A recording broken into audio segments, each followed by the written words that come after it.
you're lying here right now with your mind spinning in circles, fighting the same thoughts over and over, I need you to know something that changed everything for me. There's a reason why your anxiety feels impossible to stop, why every technique you've tried only works temporarily, and why the harder you fight your worries, the stronger they become. It's not what you think. Anxiety often feels insurmountable because of the paradox of resistance. When we resist our thoughts and feelings, we inadvertently give them more power, intensifying their presence in our lives. This phenomenon can be explained by the psychological mechanisms of resistance, where the act of pushing against something only serves to strengthen it. Culturally, we are often taught to manage anxiety through various techniques like deep breathing, distraction, or positive thinking. These methods can offer temporary relief, but rarely address the root cause. They focus on managing symptoms rather than resolving the underlying issue.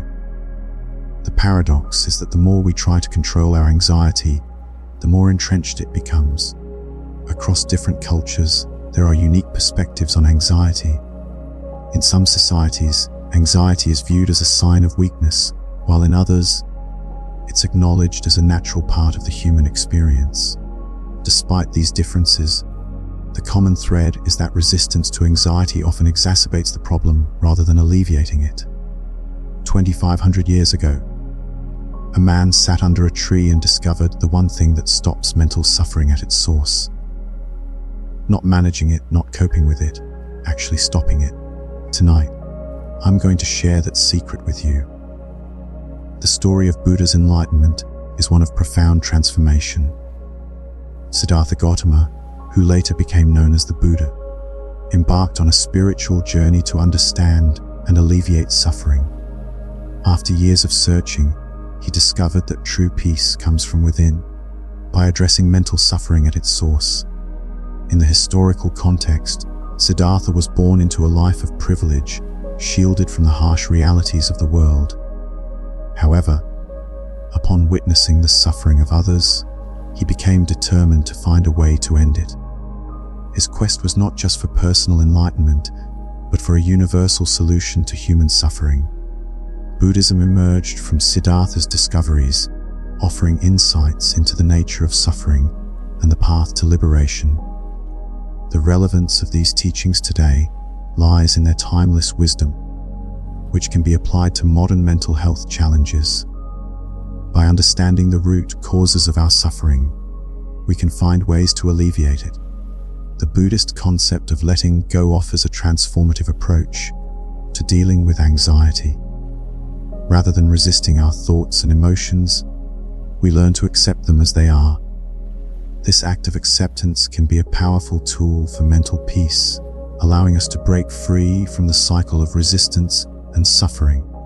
Practical exercises in letting go often involve mindfulness practices, where we observe our thoughts and feelings without judgment. By acknowledging their presence without trying to change them, we create space for healing and transformation. The science of acceptance supports this approach, showing that when we stop fighting against our experiences, we reduce stress and increase our overall well-being. Testimonials from individuals who have embraced the practice of letting go highlight its potential for change. Many report feeling a sense of relief and liberation, no longer burdened by the constant need to control their environment or emotions. Letting go becomes a gateway to a more peaceful and fulfilling life. Right now, as you're settling into this moment, there are millions of people around the world experiencing exactly what you're feeling. There's someone lying awake in a city apartment, replaying a work conversation from 3 days ago, editing their words, rehearsing what they should have said instead. There's a parent standing in their kitchen at midnight, quietly worrying about their teenager who won't talk to them, wondering where they went wrong. There's a person scrolling through their phone, comparing their real life to everyone else's highlight reel, that familiar voice whispering that they're somehow falling behind. Mental struggles are a universal experience, connecting individuals across diverse circumstances and geographies. Global perspectives on mental health reveal that regardless of cultural differences, the human experience of anxiety, worry, and resistance is remarkably similar. Case studies from various cultures illustrate how shared experiences of mental struggles can foster community and healing. In some societies, communal support networks provide a space for individuals to share their challenges and find solace in collective understanding. The impact of shared experiences extends beyond individual healing. By recognizing the universality of mental struggles, we can build more compassionate and supportive communities where individuals feel less isolated in their challenges. When you fight anxiety, you're actually feeding it more energy, giving it more importance in your life. When you resist sadness, you're keeping it alive longer than it needs to stay. Resistance manifests physically and mentally, leading to exhaustion and chronic stress. The physiological effects of constant mental resistance are profound, affecting both the mind and body. The mind-body connection highlights how mental struggles can manifest as physical symptoms. Stress-related disorders, such as tension headaches, digestive issues, and insomnia, are often linked to unresolved mental resistance. Strategies to alleviate physical manifestations of mental struggles involve practices that promote relaxation and acceptance. Techniques like mindfulness meditation and deep breathing can help reduce physical tension and promote a sense of calm. The mind and body are interconnected, and by addressing mental resistance, we can improve our overall physical health. Our culture celebrates the person who never stops thinking, who anticipates every problem, who takes responsibility for managing everyone's feelings. We wear our worry like a badge of honor, proof that we care, evidence that we're not giving up. Societal values shape our approach to discomfort and resistance. Cultural narratives often equate constant effort with virtue and success, reinforcing the belief that we must always be striving for more. The role of media in shaping mental health perceptions cannot be underestimated.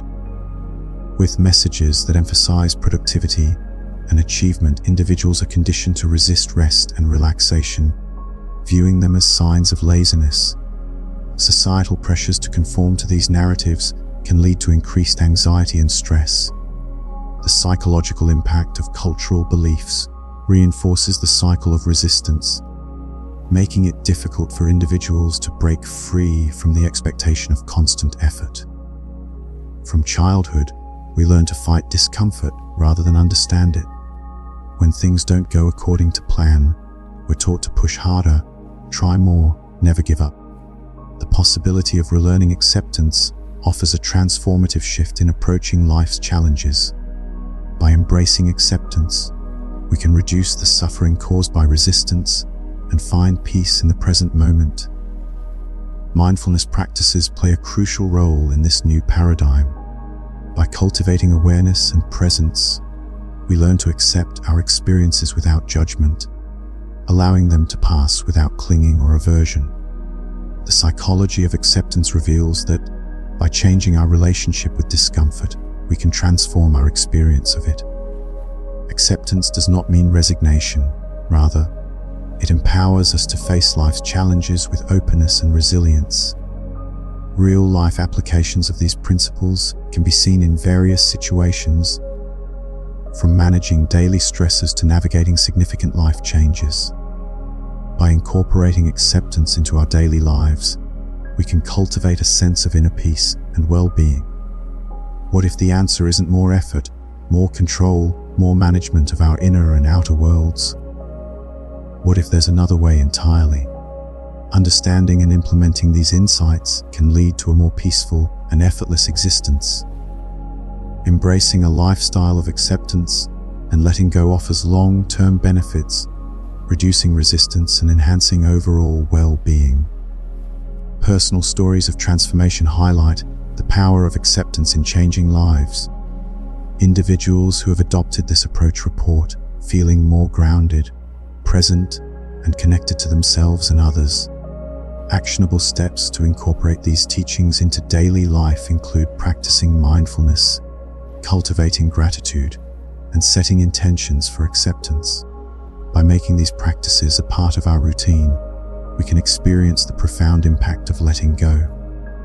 As we conclude this chapter, remember that the journey to inner peace begins with a single step. By embracing acceptance and letting go, we open the door to a life of freedom and joy.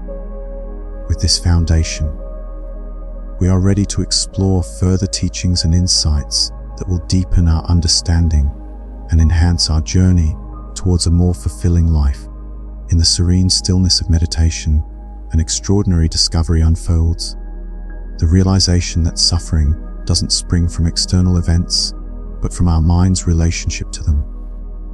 This insight, first illuminated by the Buddha, challenges the very fabric of our understanding. It is not the world that torments us, but our refusal to accept it as it is. As we delve into this chapter, we will explore the nature of suffering, the distinction between pain and suffering, and the transformative power of acceptance. We will also examine the paradox of resistance and persistence, the role of cognitive reframing, and the profound impact of the mind-body connection. Suffering, the Buddha taught, is an inherent part of life. Yet it is not the events themselves that cause suffering, but the mind's resistance to them. Imagine a scientist observing a natural phenomenon. In the same way, mindfulness allows us to observe our thoughts without judgment, revealing the truth that suffering is born from our mental reactions. Mindfulness practices, such as meditation, cultivate the ability to observe thoughts and emotions with detachment. This practice has deep roots in Buddhism, where it is used to develop insight into the nature of reality. In recent years, scientific studies have shown the benefits of mindfulness, including reduced stress, improved emotional regulation, and enhanced mental clarity. By practicing mindfulness, we can begin to unravel the layers of mental resistance that contribute to our suffering. The distinction between pain and suffering is a cornerstone of the Buddha's teachings. Pain is unavoidable, a natural part of human existence. Suffering, however, is optional, created by our mental reactions. Consider the analogy of traffic stress. Traffic delays are a form of pain, an inevitable challenge. But when we add layers of frustration, self-blame, and anxiety, we transform pain into suffering. Psychologically, this process involves cognitive distortions, such as catastrophizing and personalizing. By developing acceptance, we can break free from these patterns and reduce unnecessary suffering. The contrasting experiences of Sarah and Emma receiving feedback illustrate how acceptance versus resistance can alter one's suffering. Sarah's resistance to feedback led to sleepless nights and increased anxiety. Emma, on the other hand, accepted the feedback as an opportunity for growth. This difference highlights the importance of emotional intelligence and self-esteem in processing criticism. By fostering a mindset of acceptance, we can enhance our emotional resilience and open ourselves to personal growth. The paradox that resisting negative experiences often intensifies them is a profound insight. When we try to control or avoid pain, we inadvertently give it more power. Consider the experience of insomnia. The more we struggle to fall asleep, the more elusive sleep becomes. Similarly, anxiety thrives on resistance. In psychotherapy, paradoxical intention is used to help individuals embrace their fears, reducing their intensity. By cultivating psychological flexibility, we can learn to coexist with discomfort without letting it control us. Acceptance is a powerful force in emotional healing. David's panic attacks and Lisa's grief exemplify how embracing rather than resisting emotions can lead to recovery. Acceptance involves acknowledging and allowing emotions to exist without judgment. Self-compassion plays a crucial role in this process, offering a gentle, nurturing approach to our emotional pain. In many cultures, emotional expression is vital for healing. By embracing our emotions, we can find peace and move forward with renewed strength. changing one's mental narrative can shift experiences from suffering to acceptance. Cognitive reframing involves altering the way we perceive stressful situations. For instance, viewing a setback as a learning opportunity rather than a failure can transform our experience. Cognitive behavioral therapy, CBT, is a powerful tool for reframing thoughts. By practicing exercises that promote a growth mindset and using positive affirmations, we can reshape our mental landscape and reduce suffering. The mind and body are intricately connected, with mental states influencing physical health. Stress, for example, triggers physiological responses, such as increased heart rate and muscle tension. Psychoneuroimmunology studies how psychological factors affect the immune system, highlighting the impact of chronic stress on the body.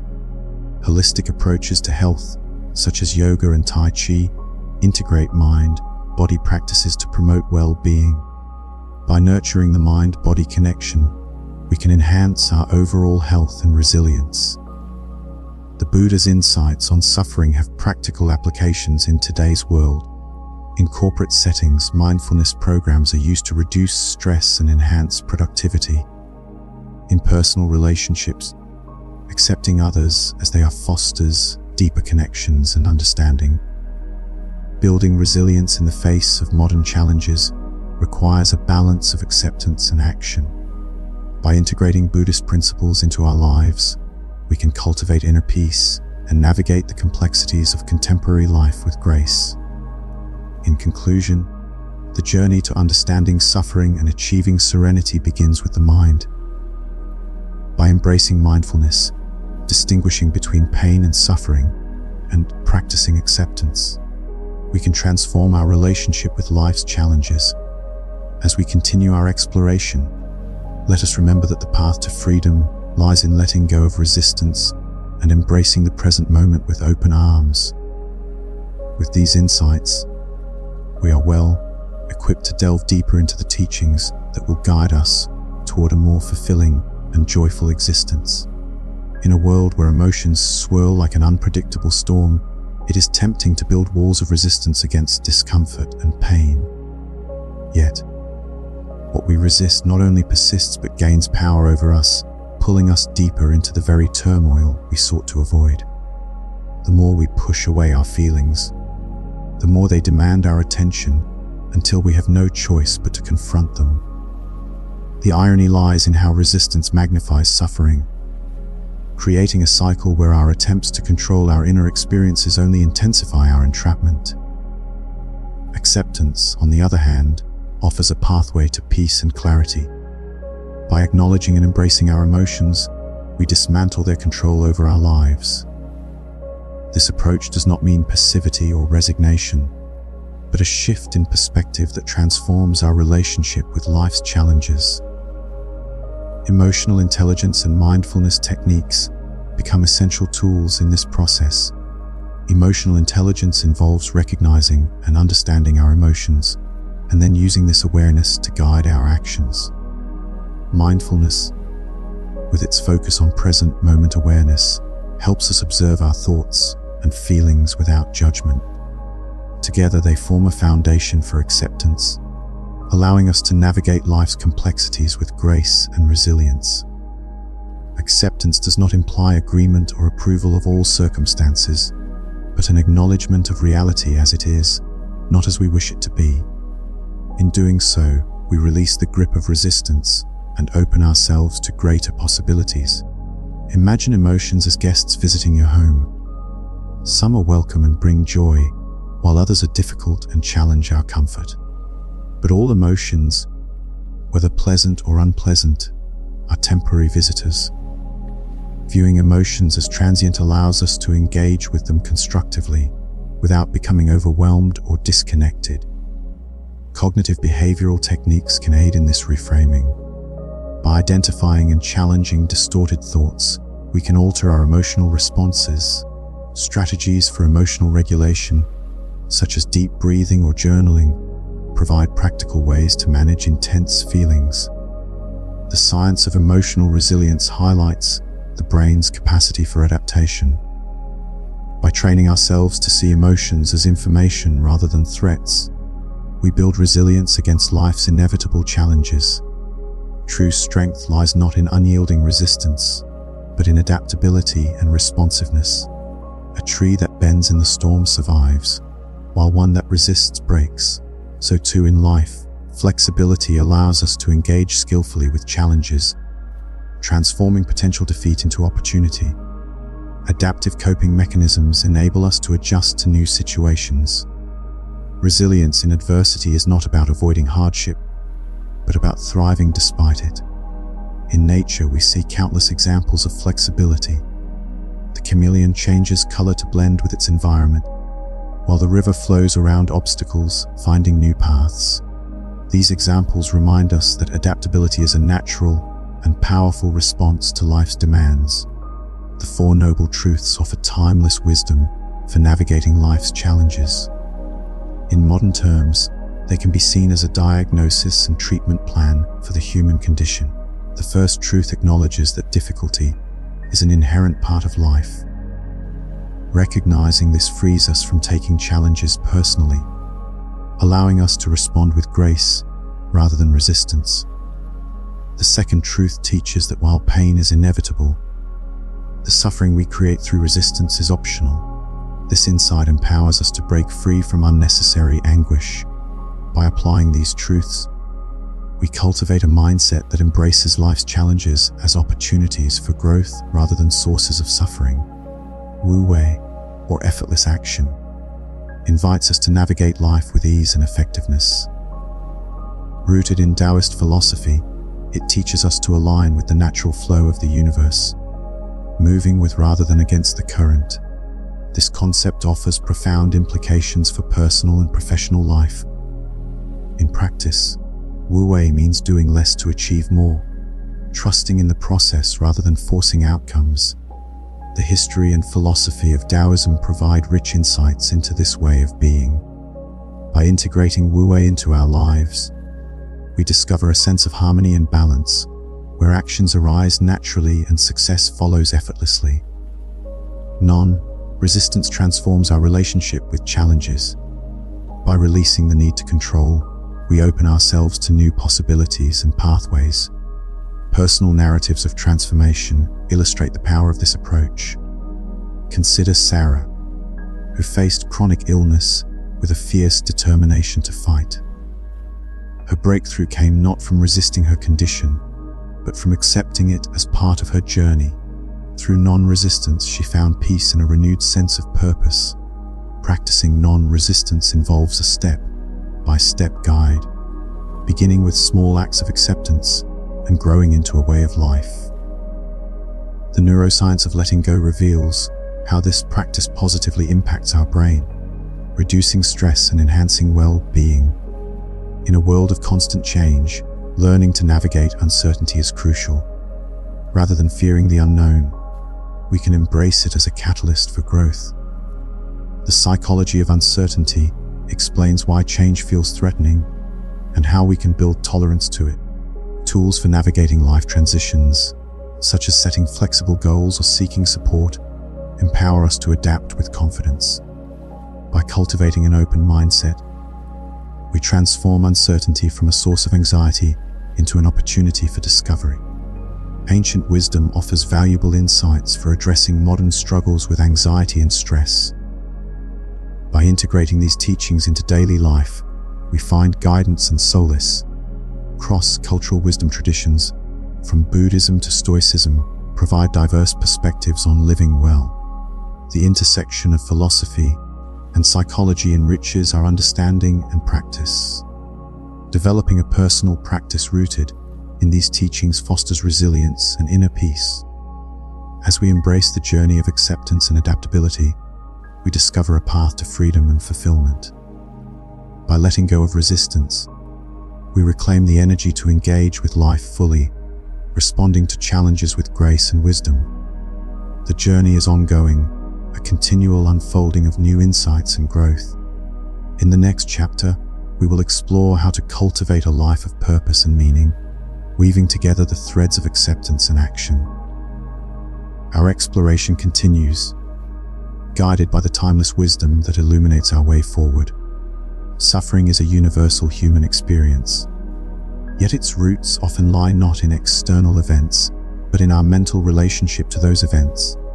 Consider two individuals facing the same challenge, being passed over for a coveted promotion. The first person falls into a spiral of self-doubt, ruminates for weeks about their perceived shortcomings, and compares themselves unfavorably to the individual who secured the position. This mindset leads to resentment, which permeates their work and personal relationships for months. In contrast, the second person acknowledges their disappointment, allows themselves to grieve, seeks constructive feedback, and then redirects their energy toward new opportunities. Here, the difference in suffering is not in their circumstances, but in how they relate to those circumstances. The first individual resists reality, adding layers of narrative and resistance to the inherent disappointment. The second experiences their pain, but avoids multiplying it through mental resistance. This distinction reveals where our true power lies.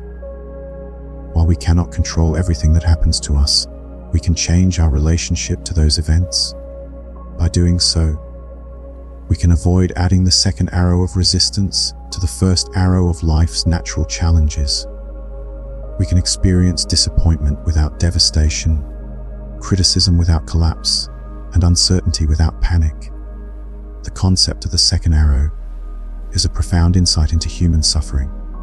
The first arrow represents the unavoidable pain that life sometimes brings. The second arrow is the suffering we add through our resistance and storytelling. Consider Sarah, who grappled with chronic anxiety over her teenage daughter's choices. She would lie awake imagining worst-case scenarios, exhaustively research potential dangers, and attempt to control situations beyond her influence. While her concern for her daughter's safety was natural, the first arrow, the endless worry loops and attempts to control were the second arrow. This additional suffering stemmed from her resistance to uncertainty. When Sarah learned to feel her love and concern without feeding the anxiety spiral, she discovered she could be more present and supportive for her daughter. The realization that additional suffering can end not because life becomes perfect, but because we learn to stop creating unnecessary pain, offers profound hope. Acceptance is not about resignation or becoming emotionless. Instead, it is about developing the capacity to feel everything fully without being overwhelmed. Like learning to swim, you do not stop feeling the water, but you no longer fear drowning in it. This truth is powerful because it places the end of suffering within reach. You do not have to wait for circumstances to change or for others to behave differently. Freedom from unnecessary suffering is available in the present moment by meeting whatever arises without adding the weight of resistance.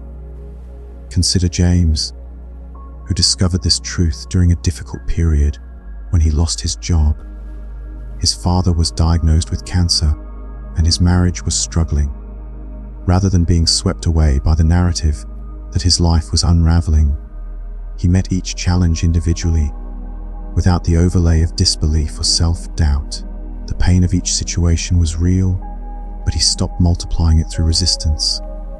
To his surprise, he found he could handle much more than he imagined when he stopped fighting against reality. Compassion and wisdom are vital allies in navigating life's challenges. Compassion for oneself and others allows us to approach difficulties with empathy and understanding. Wisdom enables us to see situations clearly, free from the distortions of fear and desire. Rebecca, a nurse in a high-stress emergency department, used to carry the weight of every patient she could not save and every family she could not comfort. Learning to practice compassion for herself, she stopped burning out her empathy through self-blame and resistance to the limitations of her work.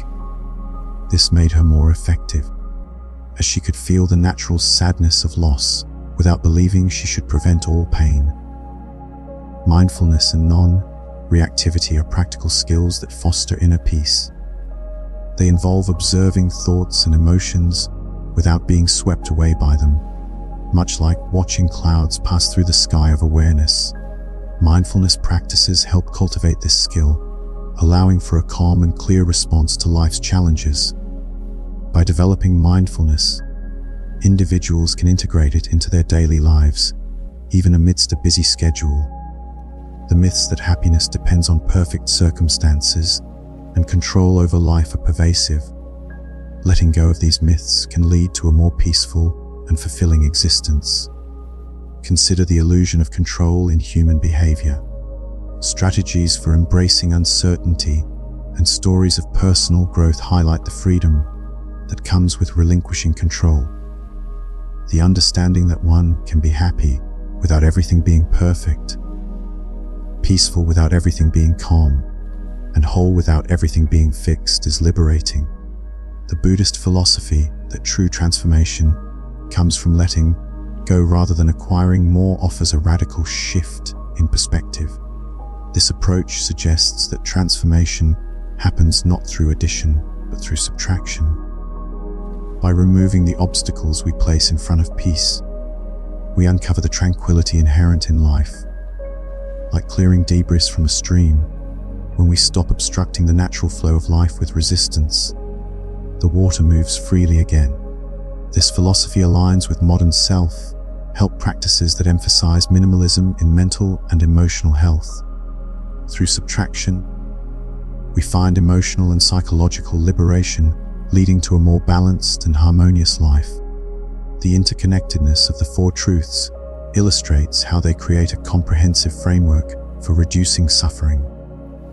Each truth builds upon the others, fostering personal growth and transformation.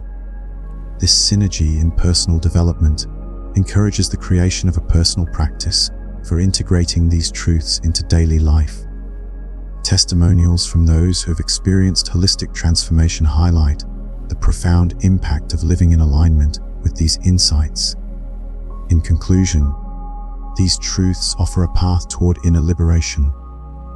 By understanding the nature of suffering and embracing acceptance, compassion, and wisdom, we can navigate life's challenges with grace.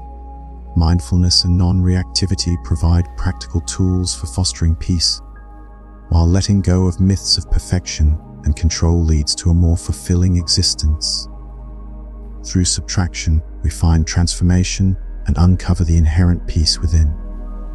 As we continue this journey, let us embrace these insights, weaving them into the fabric of our lives to create a tapestry of growth and healing.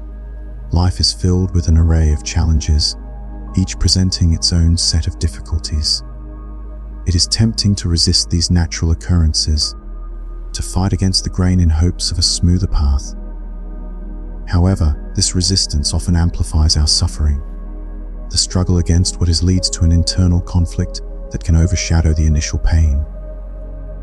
This is where the concept of the second arrow becomes relevant. The first arrow represents the inevitable pain of life, things that are out of our control.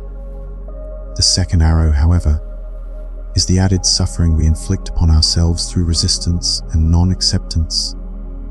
Acceptance does not equal resignation. It means acknowledging the reality of the present moment without unnecessary additional suffering.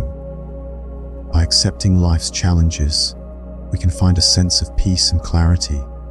Mindfulness plays a crucial role in this process. It allows us to observe our thoughts and emotions without judgment, reducing the grip of the second arrow. Through mindfulness, we cultivate a space between stimulus and response, where we can choose to act with wisdom rather than react with resistance. Wu Wei, an ancient Chinese philosophy, offers profound wisdom in navigating life's challenges, often translated as non-doing or effortless action. Wu Wei is not about passivity, but about aligning with the natural flow of life. It encourages intelligent action that moves in harmony with the world rather than against it. Historically, Wu Wei has been a cornerstone of Taoist teachings. Laozi, the legendary philosopher, emphasized the importance of living in accordance with the Tao, or the natural way of the universe. He taught that by embracing Wu Wei, one can achieve greater harmony and effectiveness. In modern times, Wu Wei can be compared to the concept of flow, a state of being where individuals are fully immersed in an activity with a sense of effortlessness and joy. This state is often associated with peak performance in various fields, including sports, music, and art. Nature offers countless lessons that can guide us in the practice of Wu Wei, and water serves as one of the most powerful metaphors. Water flows effortlessly around obstacles, finding the path of least resistance. It adapts to its environment without force, yet its persistence can transform landscapes over time. In many cultures, water symbolizes adaptability, strength, and transformation. The science of erosion illustrates how water, though soft, can shape even the hardest rocks. This teaches us that softness can be stronger than hardness, and yielding can be more powerful than rigidity. By observing water, we learn to move with life's currents, adapting to circumstances while maintaining our essence. This wisdom enables us to navigate life's challenges with grace and effectiveness. Incorporating Wu Wei into daily life involves recognizing when to act and when to yield. It requires a balance between doing and being, where we learn to achieve more by forcing less. Decision-making with Wu Wei involves a deep understanding of timing and suitability. It means acting in accordance with the situation rather than imposing our will. In professional settings, Wu Wei can manifest as a leadership style that emphasizes influence over control. By listening and understanding, leaders can foster environments where creativity and collaboration thrive. Listening and understanding are foundational elements of Wu Wei. They allow us to approach conflicts and interactions with patience and openness. Consider Maria's story, a project manager who transformed her approach to workplace conflicts. By listening first and understanding the landscape, she found natural openings for agreement. Her influence grew as she stopped trying to control every outcome, demonstrating the power of Wu Wei in practice. Flow states represent the epitome of Wu Wei in action. In sports and music, individuals often experience a deep immersion where time seems to disappear. This state is characterized by a sense of effortlessness and peak performance. The neuroscience of flow reveals that during these moments, the brain operates in a unique way that enhances creativity and problem solving. Achieving flow requires a balance of challenge and skill, where the individual is fully engaged in the task at hand. An ancient story known as the Farmer's Tale beautifully illustrates the wisdom of Wu Wei and acceptance. When faced with events that seemed good or bad, the farmer maintained a perspective of maybe so, maybe not. This detachment from rigid judgments allowed him to respond skillfully to each situation.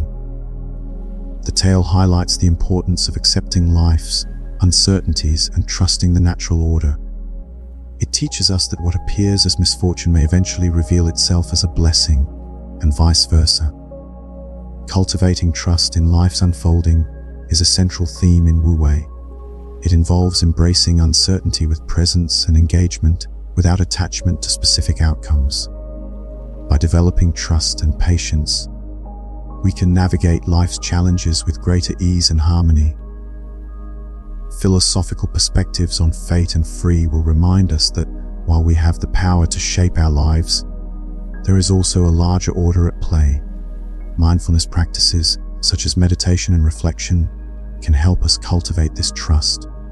They allow us to release the need for control and embrace the beauty of the present moment. In conclusion, embracing the flow of life through Wu Wei offers a path to greater peace and fulfillment. By releasing unnecessary resistance and aligning with the natural rhythms of life, we can accomplish more with less effort. As we move forward, let us carry these lessons into our daily lives, trusting in the wisdom of Wu Wei and the transformative power of acceptance. Intelligence requires a fundamental shift in how we think about control. Many of us have been conditioned to believe that being responsible equates to being in charge. that showing care means exercising control, and that strength is synonymous with forcing outcomes. However, the philosophy of Wu presents a radically different perspective, suggesting that true power emerges from understanding when to act and when to yield, when to speak and when to listen, when to hold on and when to let go. Consider the story of David, a father who once believed that meticulous oversight of his teenage daughter's decisions was a hallmark of good parenting. He found himself micromanaging her every move, convinced that his constant guidance was essential. Unfortunately, the more he tried to control her choices, the more she resisted, leading to a deteriorating relationship. Learning the principles of Wu did not mean David became a permissive parent. Instead, it taught him to discern when his input was constructive and when stepping back would allow his daughter to cultivate her own wisdom. He discovered that by creating space for her to make mistakes and learn from them, by offering support without imposing his will, he exerted a more positive influence on her life than when he attempted to control every aspect. This shift from control to trust transformed their relationship, fostering a dynamic where his daughter felt empowered to explore her own path, while knowing she had a supportive ally in her father. The concept of Wu extends beyond interpersonal dynamics to our inner struggles as well. Instead of combating anxiety, depression, or difficult emotions with force, Wu encourages us to engage with them skillfully. This approach does not imply passivity in the face of mental health challenges, but rather a response akin to how water navigates around obstacles. Take Jennifer's story as an example. She struggled with insomnia for years, trying various techniques and medications to force herself into sleep. The more she tried to control her sleep, the more elusive it became. Wu taught her to cease fighting wakefulness and instead cultivate conditions that invited rest. She adopted gentle evening routines, embraced whatever sleep naturally came, and released the notion that perfect sleep was a prerequisite for functioning well. Paradoxically, when she stopped forcing sleep, it began to come more easily. This illustrates how, by aligning with the principles of Wu, Jennifer found a peaceful resolution to a long-standing struggle. Physical manifestations of stress and tension often signal internal resistance. These tensions are tangible evidence of where we exert force rather than embrace flow, where we resist life instead of dancing with it.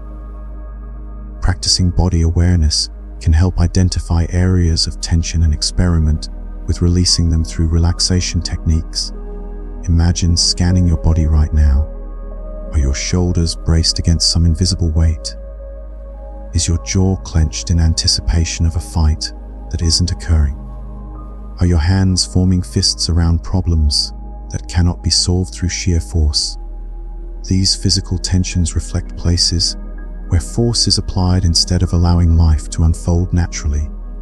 The practice of Wu begins with these small moments of awareness. By noticing the forcing, the pushing, the gripping, we can experiment with softening. This doesn't mean giving up or becoming careless, but finding a balance between collapse and control. Like holding a butterfly, firm enough that it doesn't fly away, yet gentle enough not to damage its wings. This softening often reveals surprising strength, allowing us to respond creatively to our circumstances. Understanding the balance between action and non-action is central to Wu. It emphasizes responding wisely to situations rather than reacting out of fear or habit. Sometimes Wu requires speaking truth with courage. Other times it involves remaining silent when words would only exacerbate a situation. Sometimes it means setting clear boundaries. Other times it involves letting go of those that no longer serve us. The key is responding to what the moment actually requires, rather than succumbing to fear-driven or desire-driven impulses. This balanced approach fosters discernment in decision-making, patience, and an appreciation for the timing of actions. Trusting the natural flow of life can lead to unexpected and creative solutions. By letting go of rigid control and allowing life to unfold at its own pace, we open ourselves to possibilities that may not have been conceivable under a strict regime of control.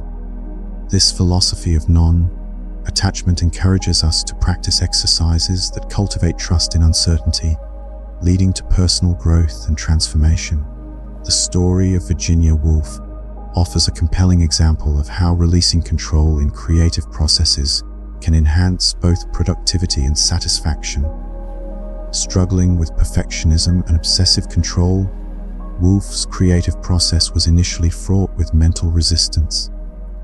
By learning to write at the speed of life and letting her thoughts flow without judgment, she revolutionized her productivity and her relationship with creativity.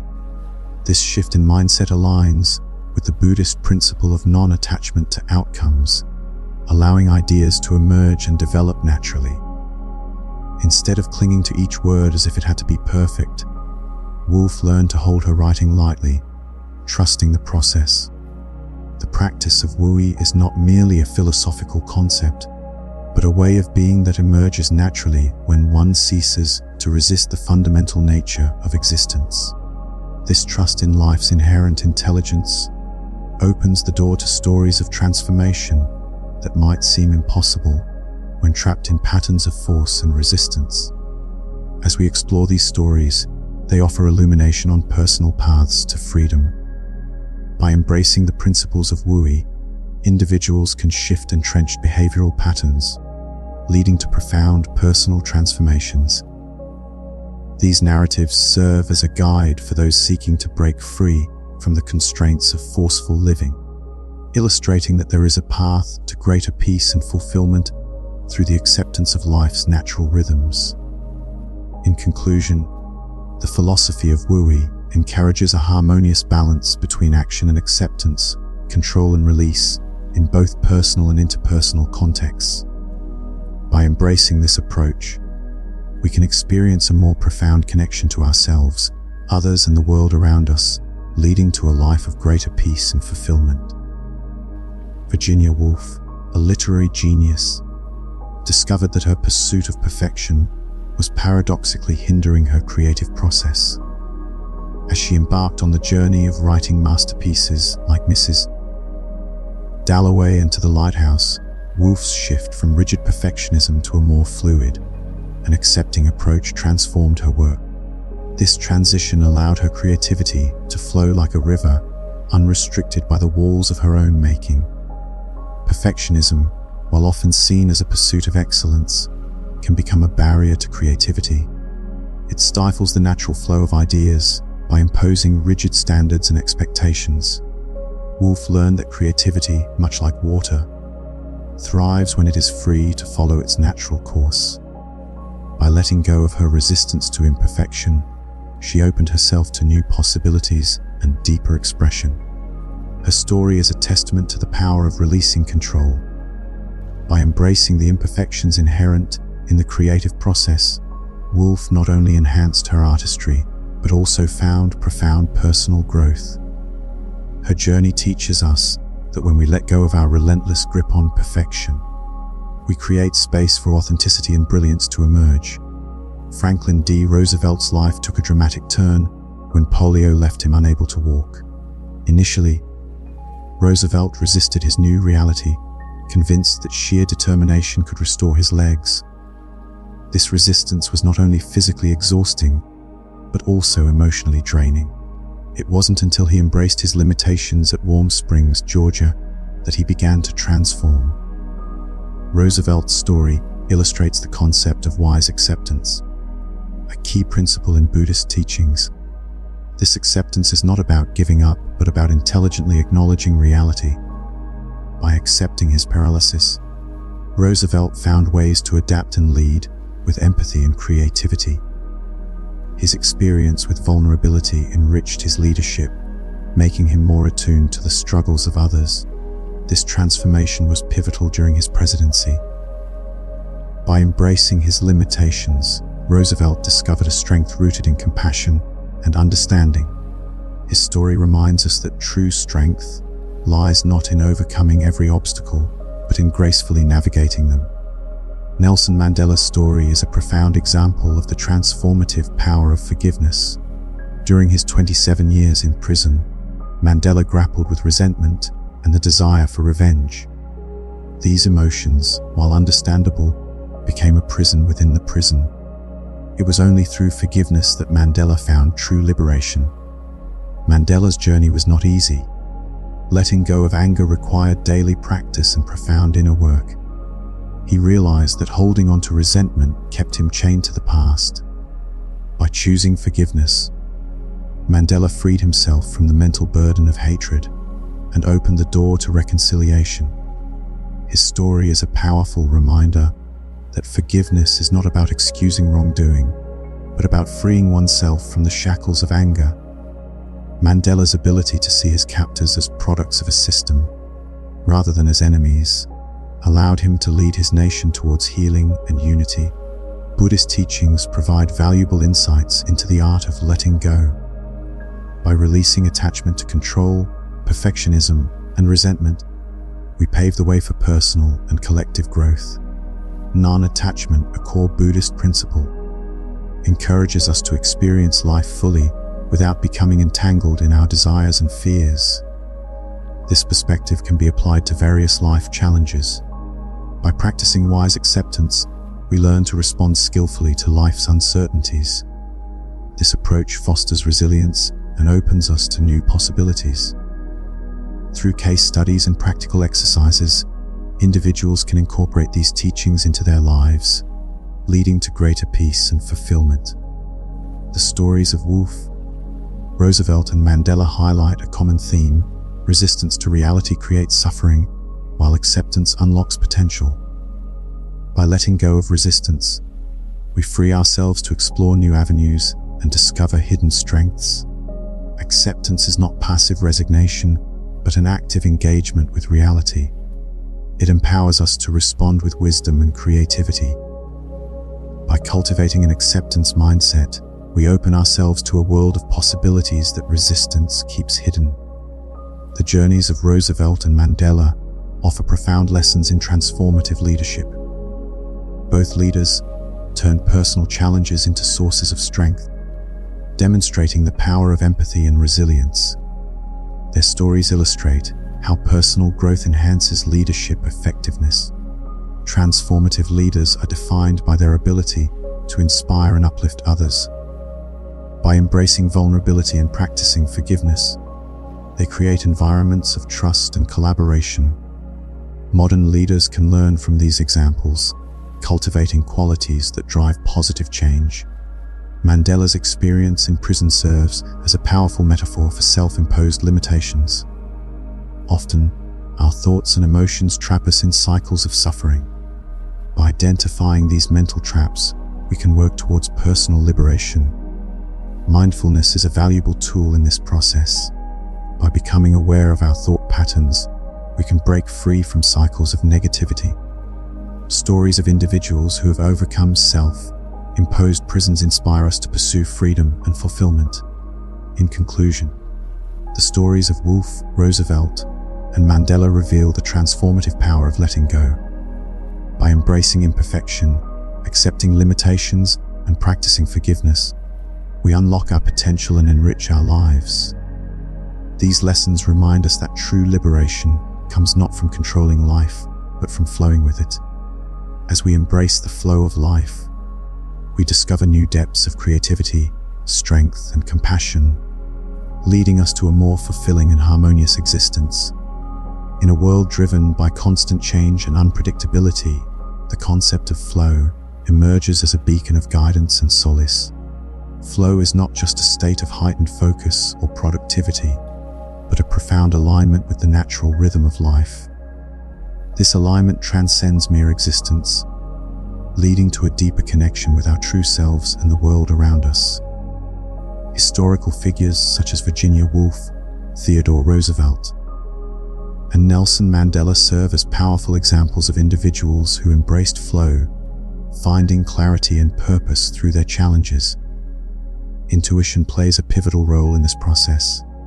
It acts as an inner compass, guiding us through the complexities of life with a sense of ease and grace. For instance, Mandela's long imprisonment could have been a period of despair, but by aligning with life's flow, he transformed it into a time of reflection and preparation for future leadership. Modern examples abound, from athletes achieving peak performance to artists lost in their craft. The psychological benefits of adopting a flow mindset are well documented, including increased creativity, reduced stress, and enhanced well-being. Non-attachment, a fundamental tenet of Buddhism, is often misunderstood. It is not about becoming emotionally detached or indifferent, but about embracing a love that is free from the constraints of control and possession. Non-attachment allows us to engage with life more fully without being ensnared by our desires and fears. The difference between non-attachment and apathy is vast. Apathy is a lack of interest or concern, whereas non-attachment is about caring deeply without clinging to outcomes. It enhances relationships by freeing us from expectations, allowing us to appreciate others for who they are rather than who we want them to be. Practical steps to cultivate non-attachment include mindfulness practices, meditation, and self-reflection. These practices help us recognize and release the attachments that bind us, opening the door to a more authentic and compassionate existence. Imagine holding a bird in your hand. If you hold it gently with an open hand, the bird may linger, enjoying the freedom and safety you offer. But if you place it in a cage, even with the best intentions, you stifle its essence. This metaphor beautifully illustrates the principle of non-attachment. In life, we often cling to our goals and aspirations, fearing that letting go will lead to loss. However, adopting the open-hand approach encourages creativity and innovation. It allows us to pursue our dreams with passion while remaining flexible and open to new possibilities. By letting go of rigid expectations, we create space for serendipity and unexpected opportunities that can lead to even greater fulfillment. Non-attachment is a form of emotional intelligence that fosters empathy and understanding. It enables us to support others' happiness without centering it around ourselves. Developing emotional intelligence requires mindfulness and self-awareness. By observing our thoughts and emotions without judgment, we cultivate a deeper understanding of our motivations and reactions. In leadership and conflict resolution, non-attachment allows us to navigate challenges with clarity and compassion. It empowers us to listen actively, consider diverse perspectives, and make decisions that benefit the collective good. By releasing the need to control others, we create an environment of trust and cooperation, leading to more harmonious and productive relationships. Zen stories are rich with lessons on non-attachment, offering timeless wisdom that remains relevant in our modern lives. Take, for example, the story of the Zen master and the woman by the river. The master helped the woman cross the river and then let go of the encounter, while the student remained attached to his judgments. This story teaches us the importance of being present in the moment and releasing past events that no longer serve us. Storytelling is a powerful tool for conveying philosophical concepts as it engages the imagination and emotions. Integrating Zen teachings into daily practices can be as simple as embracing mindfulness, practicing gratitude, and letting go of grievances. These practices help us cultivate a mindset of openness and acceptance, allowing us to flow with life's uncertainties. In relationships, attachment often masquerades as love, leading to dependency and disappointment. Recognizing attachment patterns is the first step toward releasing them. This involves examining our expectations and understanding how they influence our interactions with others. Attachment can have a profound impact on family dynamics. It can create tension and conflict when family members feel pressured to conform to certain roles or behaviors. By cultivating healthy, supportive relationships, we allow each person to grow and thrive in their unique way. This requires open communication, mutual respect, and a willingness to let go of control. The mental effort spent on attachment can lead to emotional exhaustion and suffering. By redirecting this energy toward personal growth and well-being, we free ourselves from the burden of unmet expectations. Techniques for managing expectations include setting realistic goals, practicing self-compassion, and embracing the present moment. Meditation and mindfulness are powerful tools for reducing attachment. They help us develop a deeper awareness of our thoughts and feelings, allowing us to observe them without becoming entangled. Personal anecdotes of transformation through non-attachment abound, illustrating the profound impact it can have on our lives. Nature provides a wealth of lessons on non-attachment. Consider the oak tree, which adapts to its environment with grace and resilience. It bends with the wind, accepts the rain, and continues to grow toward the light. This adaptability teaches us to accept life's changes and challenges without resistance. By observing nature, we learn valuable lessons in resilience and adaptation. We discover that growth often requires letting go of the past and embracing the unknown. Incorporating natural wisdom into everyday challenges helps us navigate life's complexities with a sense of ease and grace. In conclusion, flowing with life and practicing non-attachment are not passive acts but powerful ways of engaging with the world. They invite us to embrace uncertainty with courage, to love deeply without possession, and to pursue our goals with passion and flexibility. By cultivating these practices, we unlock the potential for greater joy, creativity, and fulfillment in our lives. As we continue our journey, let us carry these lessons with us, allowing them to guide us toward a more harmonious and meaningful existence. Non-attachment is not about indifference or passivity. It is a conscious choice to engage with life fully while letting go of the need to control its outcomes. This concept, rooted in ancient philosophies, encourages us to set healthy boundaries and remove ourselves from toxic environments. By speaking our truth from a place of clarity rather than reactivity, we act from wisdom and integrity. When we set boundaries, it is for our well-being, not as a means to manipulate others. Non-attachment allows us to care deeply without becoming entangled in the outcomes. Distinguishing between attachment and non-attachment can be challenging. Attachment often involves a clinging desire for specific results, leading to stress and disappointment. Non-attachment, however, brings a sense of peace and flexibility. We can recognize attachment behaviors by observing when our actions are driven by fear or a need for control. The benefits of practicing non-attachment include increased clarity, emotional resilience, and the ability to embrace change with grace. In professional environments, attachment often manifests as a need for recognition or control over others' perceptions. Consider the case of Michael, a software developer who was attached to being seen as the smartest in the room. His attachment led to unnecessary arguments with colleagues, damaging relationships, and increased stress. Learning non-attachment transformed Michael's work experience. By releasing his need to always be right, he became open to others' ideas, enhancing collaboration and success. Letting go of the need for individual recognition allowed him to focus on the team's achievements, ultimately increasing his respect and effectiveness. Non-attachment in the workplace means doing your best work without being devastated by outcomes beyond your control. For instance, you might prepare thoroughly for a presentation, deliver it with authenticity, and then let go of the need for a specific reception.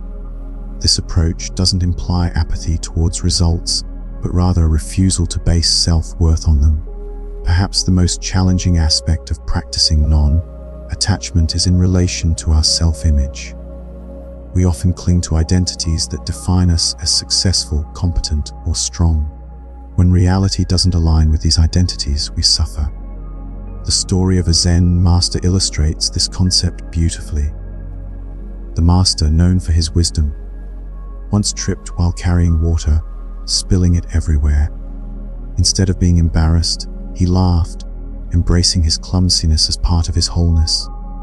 This story highlights the freedom found in non-attachment attachment to a particular self-image. When we hold our identities lightly, we can make mistakes without our self-worth collapsing. We can face criticism and uncertainty without panicking. By practicing non-attachment to self-concept, we allow ourselves to be human, embracing vulnerability and imperfection. Our bodies often signal attachment through physical symptoms like tension or shallow breathing. Recognizing these signs can guide us toward releasing attachment. Imagine your attachments as delicate soap bubbles. You can appreciate their beauty without gripping them tightly, which would destroy them. This visualization helps foster a lighter, more caring approach to what matters to us. Mindfulness techniques can aid in recognizing and releasing physical tension associated with attachment. By connecting the mind and body, we become more aware of where we are holding on too tightly. This awareness allows us to practice caring without crushing, loving without suffocating, and engaging fully while holding outcomes lightly. Incorporating non-attachment into everyday situations can transform our experiences. When stuck in traffic, we can release our attachment to arriving at a specific time and find peace in the present moment. During conversations, we can listen without needing to change others' minds, speaking our truth without demanding agreement. This practice extends to our emotions, allowing us to feel them fully without needing them to be different. The paradox of non-attachment is that it often brings us closer to what we truly desire. By letting go of the need for specific expressions of love or career outcomes, we open ourselves to new possibilities. Non-attachment does not mean giving up on desires or goals. Instead, it involves releasing the need for them to manifest in a particular way. This openness often leads to greater fulfillment and alignment with our true desires. When we release attachment to specific outcomes, we become more attuned to opportunities that align with our authentic selves. Stories of transformation through non-attachment abound, illustrating how this practice enhances personal growth and relationships. By letting go of rigid expectations, we create space for natural unfolding and deeper connections. Practicing non-attachment builds emotional resilience. It allows us to face criticism, uncertainty, and challenges without feeling threatened. Coping strategies for emotional challenges include embracing non-attachment, which fosters a resilient mindset. Acceptance plays a crucial role in emotional health, enabling us to navigate life's ups and downs with grace. By cultivating non-attachment, we develop the capacity to remain steady amidst life's storms, maintaining our center even when external circumstances are turbulent. Non-attachment in relationships encourages love and care that nurture growth and freedom. By differentiating between love and attachment, we cultivate unconditional love that supports healthy relational dynamics. Techniques for fostering non-attached love include practicing empathy, setting boundaries, and allowing space for partners to be themselves. This approach leads to deeper connections, as it acknowledges the autonomy and uniqueness of each individual. As we embrace non-attachment, we discover that true love is not about possession or control.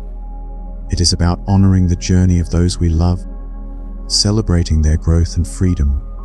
In conclusion, non-attachment is a powerful practice that enriches every aspect of our lives. It invites us to engage with the world authentically, to love deeply without clinging, and to pursue our goals with passion and flexibility. By embracing non-attachment, we unlock the potential for greater joy, creativity, and fulfillment.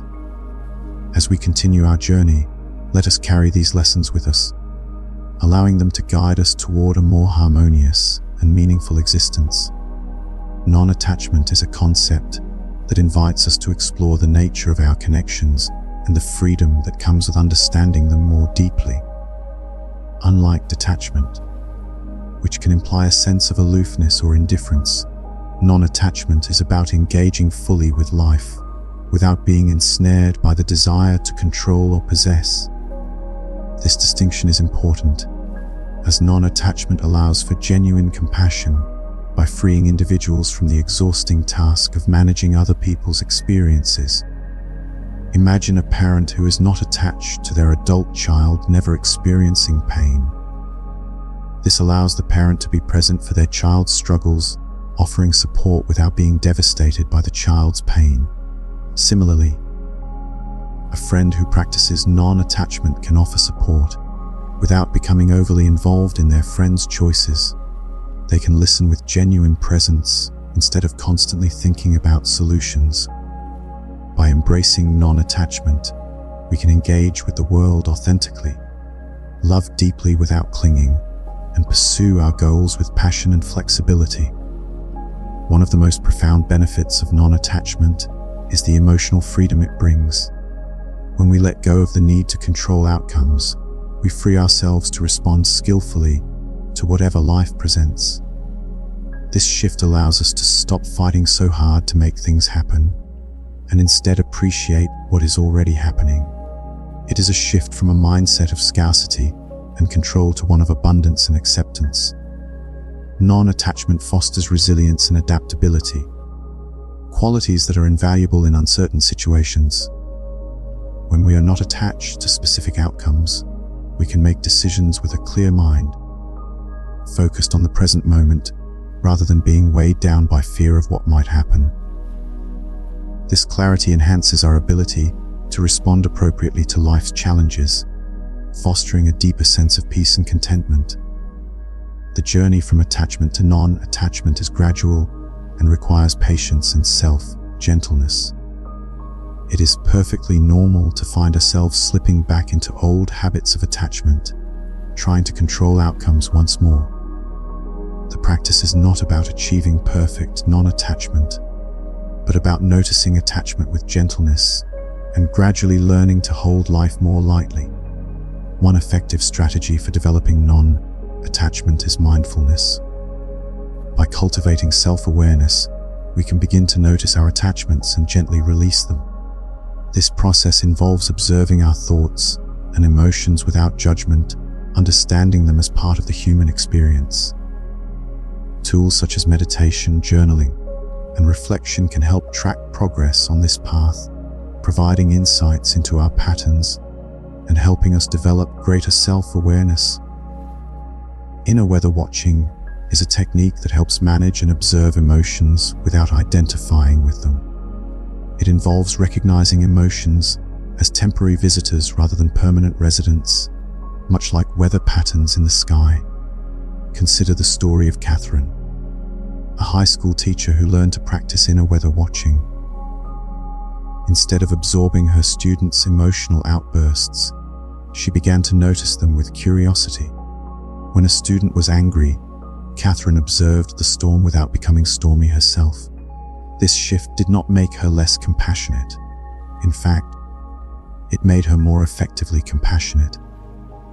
By not drowning in her students' emotions, she could offer the calm presence they needed.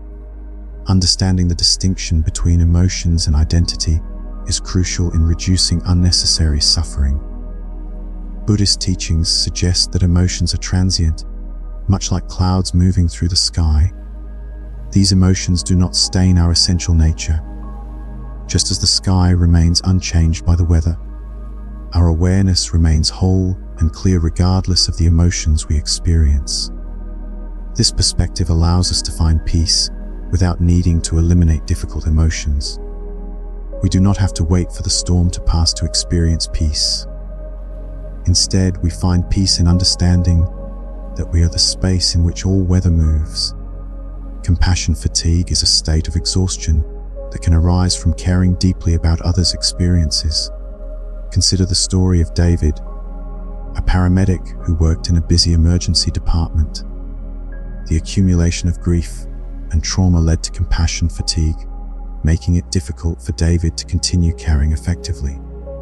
David's transformation began when he learned about emotional weather watching.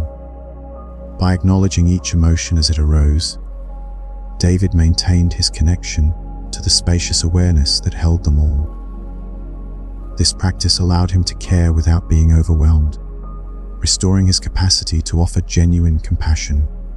Cultivating non-attachment leads to a deeper sense of security and peace. This peace is not dependent on perfect circumstances, but on our ability to adapt with wisdom and grace. By trusting our capacity to meet any situation with an open heart and clear mind, we build a foundation of trust in ourselves and the universe. This trust becomes the bedrock of a peace that is independent of external conditions. Viewing emotions as temporary visitors requires a shift in language and perception. Instead of saying, "I am angry," we learn to observe, "Anger is here." This subtle shift helps us understand emotions as experiences rather than defining aspects of our identity. This approach is similar to how we view physical sensations. When we have a headache, we say, "I have a headache," rather than, "I am a headache." By applying this wisdom to emotions, we can begin to detach from their grip and experience greater emotional freedom. As we conclude this exploration of non-attachment, it is clear that this practice offers profound insights into our relationship with emotions and identity. By embracing non-attachment, we unlock the potential for greater joy, creativity, and fulfillment. Let us carry these lessons forward, allowing them to guide us toward a more harmonious and meaningful existence. The concept of inner weather watching serves as a powerful metaphor for emotional awareness and regulation. Just as we observe weather patterns without judgment, we can learn to observe our emotions as they arise. This practice allows us to manage our emotions skillfully, acknowledging their presence without being overwhelmed. Historically, various cultures have developed practices to regulate emotions, from meditation and mindfulness to philosophical approaches in Stoicism. These practices share a common goal: to cultivate a deeper understanding of our emotional landscapes.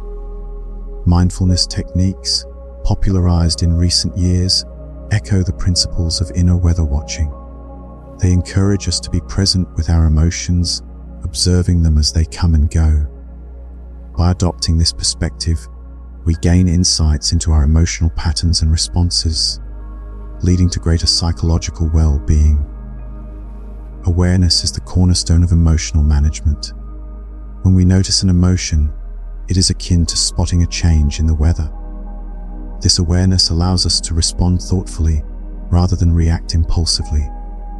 Techniques for enhancing emotional awareness include mindfulness meditation, journaling, and reflective practices. Neuroscience research supports the idea that increased awareness leads to improved emotional intelligence, as it enables us to recognize and understand our emotions more clearly. Daily practices that cultivate mindfulness can significantly enhance our emotional awareness. Simple exercises like pausing to breathe deeply, taking a moment to scan our internal landscape, or reflecting on our emotional responses can heighten our sensitivity to emotional shifts. Over time, these practices build a foundation for emotional resilience. A crucial aspect of emotional intelligence is recognizing that we are not our emotions. Emotions are experiences that occur within us, but they do not define us. This perspective allows us to maintain a healthy distance from our emotions, reducing their power over us. Philosophical traditions, such as Buddhism, emphasize the separation between self and emotions, promoting the idea that we are the space in which emotions arise. Case studies on identity and emotional health reveal that individuals who successfully differentiate between self and emotions experience enhanced personal resilience. Exercises such as visualizing oneself as the sky and emotions as passing clouds can strengthen this understanding. By practicing this mental shift, we free ourselves from the tyranny of our emotions. Emotional acceptance involves allowing emotions to arise and pass without interference. It is about experiencing emotions fully while maintaining control over our actions. Strategies for practicing emotional acceptance include deep breathing exercises, grounding techniques, and cognitive reframing. These tools help us hold space for our emotions without being consumed by them.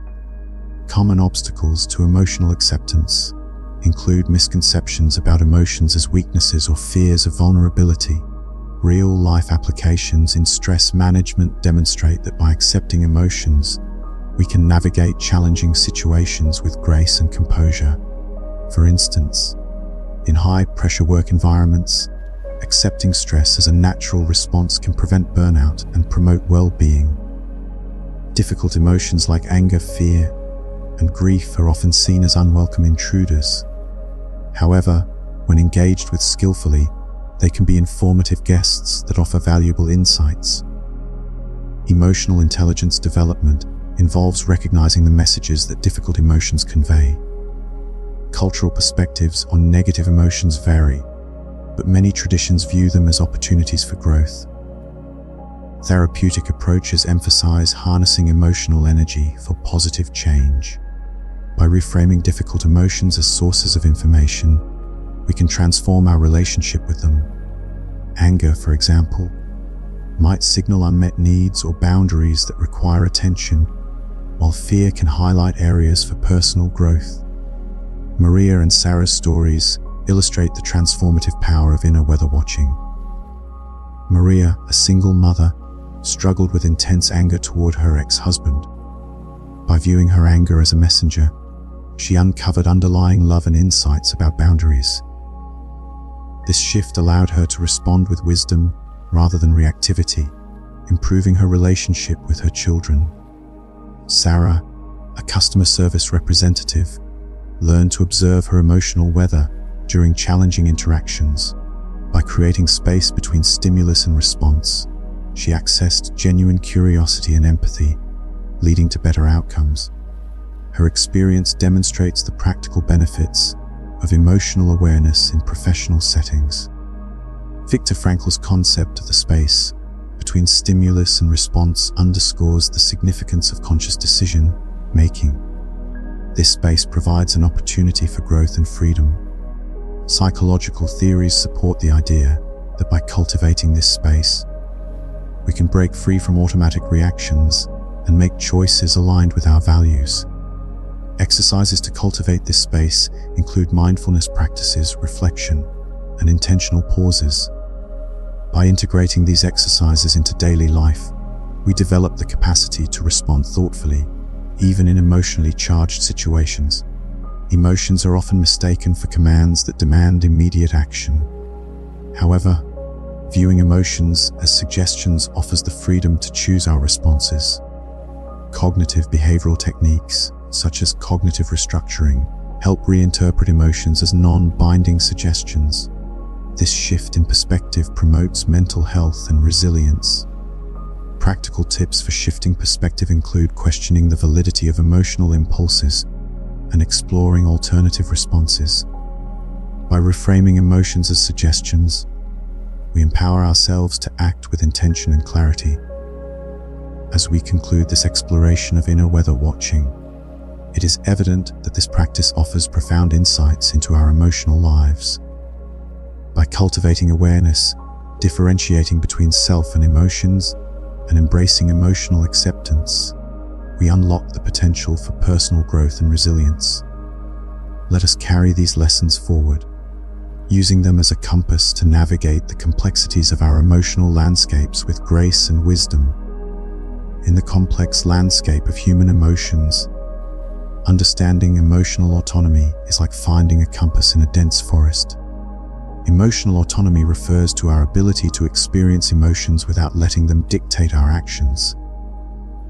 Imagine a stormy sea. The waves are your emotions, powerful and tumultuous.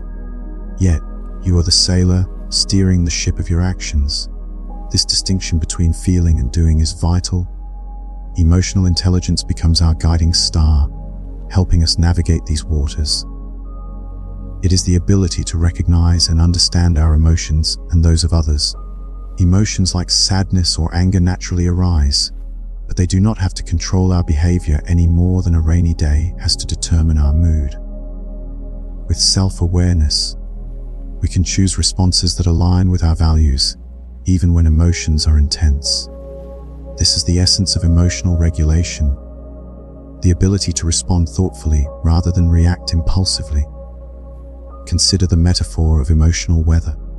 Just as we cannot control the weather outside, we cannot control our emotional weather. Yet, we can learn to live with it. Anxiety is a common storm many face.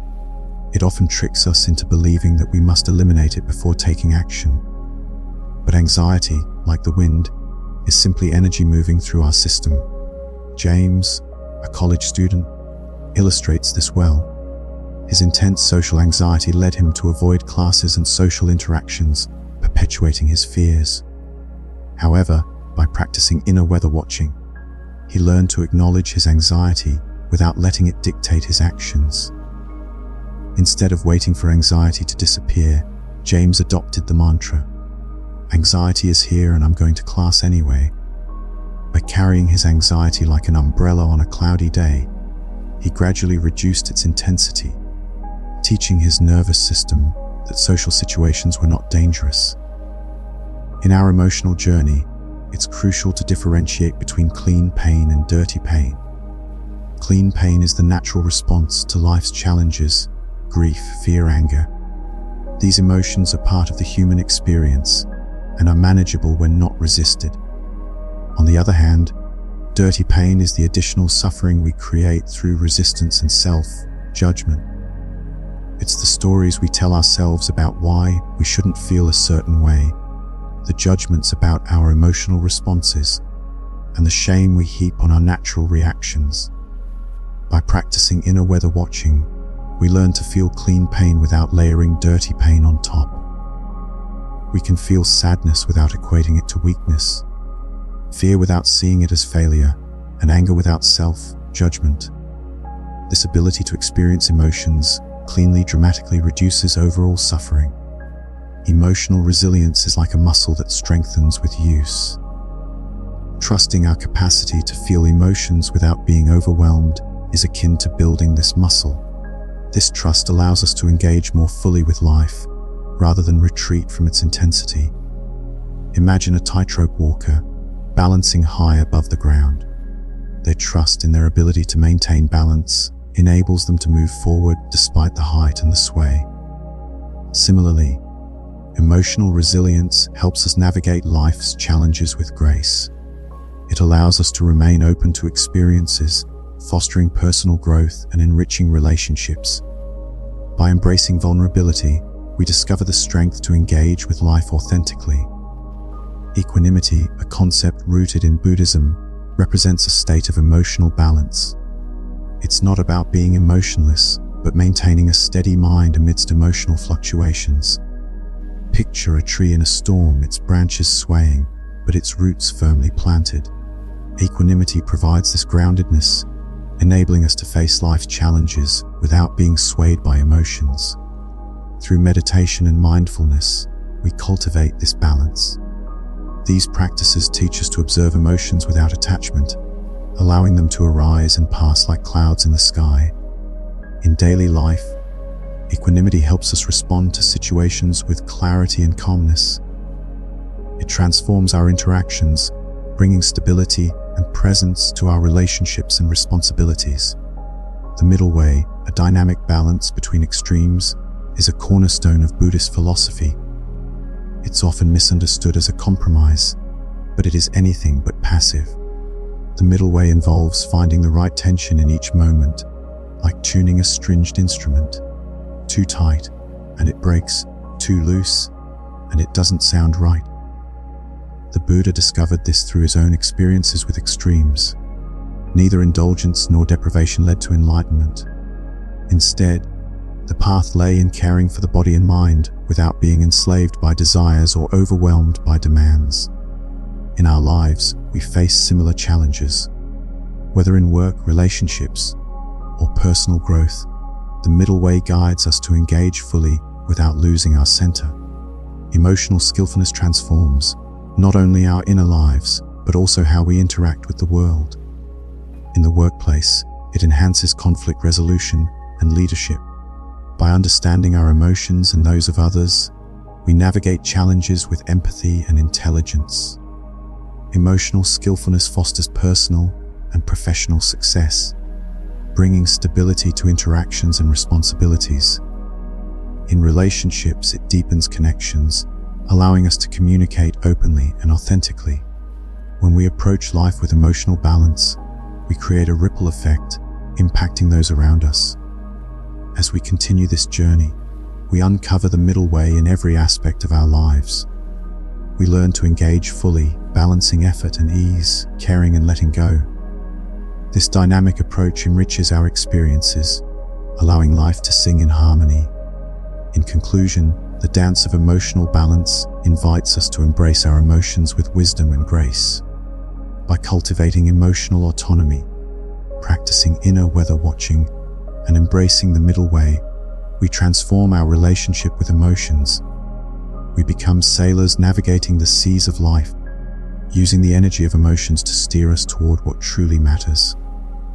As we move forward, let us carry these lessons, finding balance in every step, and allowing life's melody to unfold beautifully.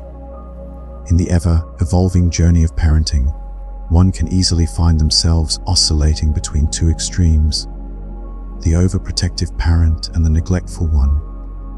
Imagine a parent hovering anxiously over their child's homework, orchestrating every social interaction, and eliminating every possible disappointment or challenge. This overprotective approach, while well-intentioned, inadvertently creates an environment of anxiety and dependence. Children, when cocooned in such protective bubbles, miss out on the confidence that arises from overcoming challenges on their own. On the other end of the spectrum, we find the hands-off parent. This parent provides no guidance, structure, or support, believing that children should figure everything out for themselves. While this might foster independence, it often leaves children feeling abandoned as they navigate complex situations without the necessary wisdom and support to learn skillfully from their experiences. Neither extreme serves the child's development. The middle way in parenting is what child psychologists refer to as authoritative parenting.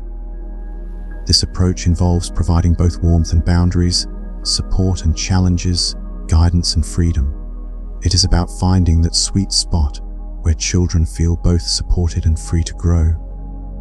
Let me share the story of Jennifer, a single mother who struggled to find this balance with her teenage son, Marcus. After her divorce, Jennifer swung between two extremes. Sometimes, she tried to be her son's best friend, avoiding any conflict or discipline because she felt guilty about the upheaval in his life. Other times, she became rigid and controlling when his grades started slipping and he began staying out past curfew. Neither approach was working. The permissive periods left Marcus feeling insecure and directionless, while the controlling periods created resentment and rebellion. Jennifer's transformation began when she learned that love isn't the absence of boundaries. It is boundaries held with love. She started having honest conversations with Marcus about her expectations and the reasons behind them, involving him in creating family rules rather than imposing them unilaterally proved to be a game changer. When he tested limits, she responded with firm consistency rather than anger or pleading. When he made good choices, she acknowledged them without overpraising or taking credit for his successes. This middle way approach required her to hold two truths simultaneously: that Marcus needed guidance and that he also needed space to develop his own judgment. The shift wasn't immediate, and there were plenty of moments when Jennifer fell back into old patterns of either over-controlling or under-responding. But gradually, both she and Marcus began to relax into this new balance. Marcus felt both supported and trusted, which gave him the security to take appropriate risks and the motivation to honor his mother's trust. Jennifer learned that she could care deeply about her son's well-being without needing to manage every detail of his experience. The middle way shows up differently in the workplace, where the extremes might be workaholism on one side and complete disengagement on the other. The workaholic believes that worth comes through constant achievement, that more effort always equals better results, that rest is laziness, and boundaries are weaknesses. This approach leads to burnout, strained relationships, and often diminishing returns as exhaustion undermines effectiveness. The disengaged approach swings to the opposite extreme, doing the minimum required, avoiding challenges or growth opportunities, protecting personal time, but never investing fully in meaningful work. The middle way in work involves what psychologists call sustainable high performance. It means bringing full presence and skill to your responsibilities while maintaining healthy boundaries around time and energy. Consider the story of Robert, a small business owner who nearly destroyed both his company and his marriage by swinging between extremes. During busy periods, he would work 16-hour days, 7 days a week, barely seeing his family, convinced that anything less than total dedication would lead to failure. But this intensity was unsustainable, and he would eventually crash, sometimes disappearing from the office for days, feeling so burned out that he couldn't make even simple decisions. His employees never knew which Robert they'd encounter, the manic workaholic or the checked out burnout case. Robert's journey to the middle way began when his wife threatened to leave, and his best employee quit in the same week. He realized that his extreme approach was actually undermining everything he was trying to protect. With the help of a business coach, Robert learned to distinguish between urgent and important tasks, to delegate effectively, and to maintain consistent energy rather than cycling between manic effort and complete depletion. He started taking regular breaks, established firm boundaries around family time, and discovered that this sustainable approach actually improved his decision-making and leadership effectiveness. The middle way required Robert to hold two seemingly contradictory truths: that his business needed his attention and commitment, and that his business would actually thrive more when he wasn't desperately attached to controlling every outcome. He learned to work with focused intensity during work hours, while truly letting go when he was with his family. This presence in both domains made him more effective in each. In relationships, the middle way helps us navigate between the extremes of codependency and isolation. Codependent relationships involve losing yourself in another person's needs, moods, and problems, trying to manage their emotional states, taking responsibility for their happiness while neglecting your own well-being. The opposite extreme is emotional isolation, keeping walls up, never being vulnerable, maintaining independence at the cost of genuine intimacy. Neither approach creates the deep connection that most people are seeking. The middle way in relationships involves what psychologists call differentiation. It is the ability to remain emotionally connected while maintaining your individual identity. It means you can care deeply about someone without making their feelings your responsibility. You can be influenced by others without losing your center. You can offer support without sacrificing your own needs. You can be intimate without being consumed. Think about Sarah and Michael, a couple who struggled with this balance for years. Sarah tended toward the codependent extreme, absorbing Michael's stress from work, trying to fix his moods, feeling responsible when he was unhappy. Michael swung toward emotional distance, shutting down when conflicts arose, maintaining his independence by avoiding difficult conversations. Both patterns left them feeling lonely and misunderstood. Through counseling, Sarah learned to establish personal boundaries and focus on her own happiness, while Michael learned to communicate openly and express vulnerability without fear of losing himself. As they practiced the middle way, their relationship transformed. They became partners who could depend on each other without losing their individual identities, creating a bond that was both strong and flexible. In conclusion, finding balance in life's extremes is an ongoing journey. Whether in parenting, work, or relationships, the middle way offers a path to greater fulfillment and harmony. By embracing balance, we create environments where growth, connection, and joy can flourish, allowing us to navigate life's challenges with grace and resilience. As we continue on our journey, let us strive to find the middle ground in every aspect of our lives, creating a life that is rich, rewarding, and truly our own. Despite living under the same roof, Sarah and Michael found themselves navigating the complexities of their relationship as if they were on separate islands. Their journey to a more fulfilling partnership began in earnest when they embraced the concept of loving boundaries. Their therapist had introduced them to this transformative idea, encouraging them to care deeply for one another without losing themselves in the process. Sarah learned the art of compassion without assuming the responsibility of fixing Michael's emotional turmoil. She discovered that she could listen to his work-related stress with empathy, yet recognized that the burden of resolution was not hers to bear. This shift allowed her to support him without becoming overwhelmed by his challenges. On the other hand, Michael realized that vulnerability was not a sign of weakness.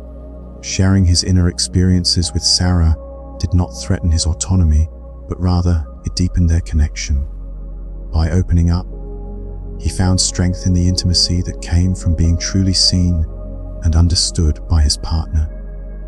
These loving boundaries created a space where both Sarah and Michael could thrive as individuals while nurturing their relationship. They learned that the heart of a healthy partnership lies in the balance of caring for each other while respecting personal boundaries. Michael's journey toward embracing vulnerability marked a significant turning point in their relationship. For years, he had been conditioned to believe that showing vulnerability was akin to exposing a weakness. This belief was deeply ingrained, a product of societal norms that often equate strength with stoicism and emotional fortitude with silence. However, through therapy and introspection, Michael began to see vulnerability as a powerful tool for building intimacy. Sharing his fears, dreams, and insecurities with Sarah allowed him to be seen in his entirety. This openness fostered a deeper connection between them, one that was built on trust and mutual understanding. Overcoming the fear of vulnerability was not easy for Michael. It required dismantling years of conditioning and confronting the discomfort of being emotionally exposed. Yet, as he practiced vulnerability, he found that the rewards far outweighed the risks. The emotional intimacy that grew between him and Sarah was profound, creating a bond that was both resilient and tender. Vulnerability in relationships is often hindered by societal expectations that promote emotional suppression. By challenging these norms, Michael and Sarah were able to create a safe space where authenticity was cherished and emotional expression was welcomed. The concept of the middle way became a guiding principle in Sarah and Michael's relationship. It emphasized the importance of being fully oneself while remaining open to being known by another. This balance nurtured a deeper connection and allowed both partners to thrive in the relationship. Finding the middle way in love meant navigating the delicate dance between independence and interdependence. It was about being true to oneself while also being receptive to the needs and desires of the other. This balance was not static. It was dynamic and required ongoing attunement to each other's evolving needs. Imbalances in relationships can manifest in various ways. Sometimes, one partner may become overly dependent, sacrificing their individuality for the sake of the relationship. Other times, a partner may become too independent, erecting emotional walls that hinder connection. The middle way offered a path that embraced both autonomy and closeness, allowing Sarah and Michael to flourish as individuals and as a couple. Cultural differences can also play a role in relationship dynamics. Different cultures may have varying expectations around gender roles, communication styles, and expressions of love. By recognizing and honoring these differences, Sarah and Michael were able to find common ground and create a relationship that was uniquely their own. In their pursuit of balance, Sarah and Michael found that communication was key. Open and honest dialogue allowed them to express their needs and desires without fear of judgment. This transparency fostered trust and allowed for a deeper understanding of one another. The practice of right effort, a core principle in Buddhist teachings, became a valuable tool for Sarah and Michael in their quest for balance. Right effort involves a responsive approach to life's challenges, distinguishing between productive action and wasteful struggle. In their relationship, right effort meant recognizing when to engage and when to let go. It was about responding to each situation with the appropriate amount of energy, neither pushing too hard nor withdrawing entirely. This practice required moment-to-moment attunement, akin to a jazz musician responding to the music with the perfect note. When applying right effort, Sarah and Michael felt energized even in difficult situations. Their bodies remained relatively relaxed, their breathing natural, and they experienced a sense of flow. In contrast, when they were struggling wastefully, they noticed tension, shallow breathing, and a feeling of swimming against the tide. By tuning into their bodies, Sarah and Michael learned to recognize these physical cues as guides to finding the middle way. This body awareness became a reliable compass for navigating the complexities of their relationship and life in general. In the practice of right effort, they discovered the importance of letting go of the illusion of control. The more they released their grip on trying to control every aspect of their lives, the more freedom and ease they experienced. Sarah and Michael's journey toward balance was deeply informed by their growing awareness of their bodies. Physical sensations served as powerful indicators of when they were veering toward extremes. By cultivating body awareness, they were able to maintain equilibrium in their relationship and daily lives. Body awareness involves tuning into physical sensations and using them as feedback to guide actions and decisions. For Sarah and Michael, this practice became an invaluable tool for achieving the middle way. They learned to recognize when their bodies signaled tension or relaxation, using this information to adjust their approach to various situations. The science of somatic feedback supports the idea that physical sensations can provide valuable insights into emotional and mental states. By listening to their bodies, Sarah and Michael gained greater clarity and wisdom in navigating their relationship dynamics. Mindfulness practices played a significant role in developing body awareness. Through meditation and mindful movement, they honed their ability to attune to their bodies and respond with greater presence and intention. This practice allowed them to remain grounded and centered, even in the face of life's challenges. The middle way extended beyond their relationship, influencing how Sarah and Michael approached their spiritual journeys. They discovered that applying the middle way to spiritual practices involved avoiding the extremes of obsessive practice or neglect. Consistent, gentle engagement became the cornerstone of their spiritual growth. They committed to showing up regularly for meditation and mindfulness practices, without turning their inner development into another source of stress or performance. Common pitfalls in spiritual journeys include treating spiritual practice as a mere hobby or becoming overly driven, seeking enlightenment as an achievement. By finding the middle way, Sarah and Michael integrated spirituality into their daily lives, creating a harmonious balance between aspiration and acceptance.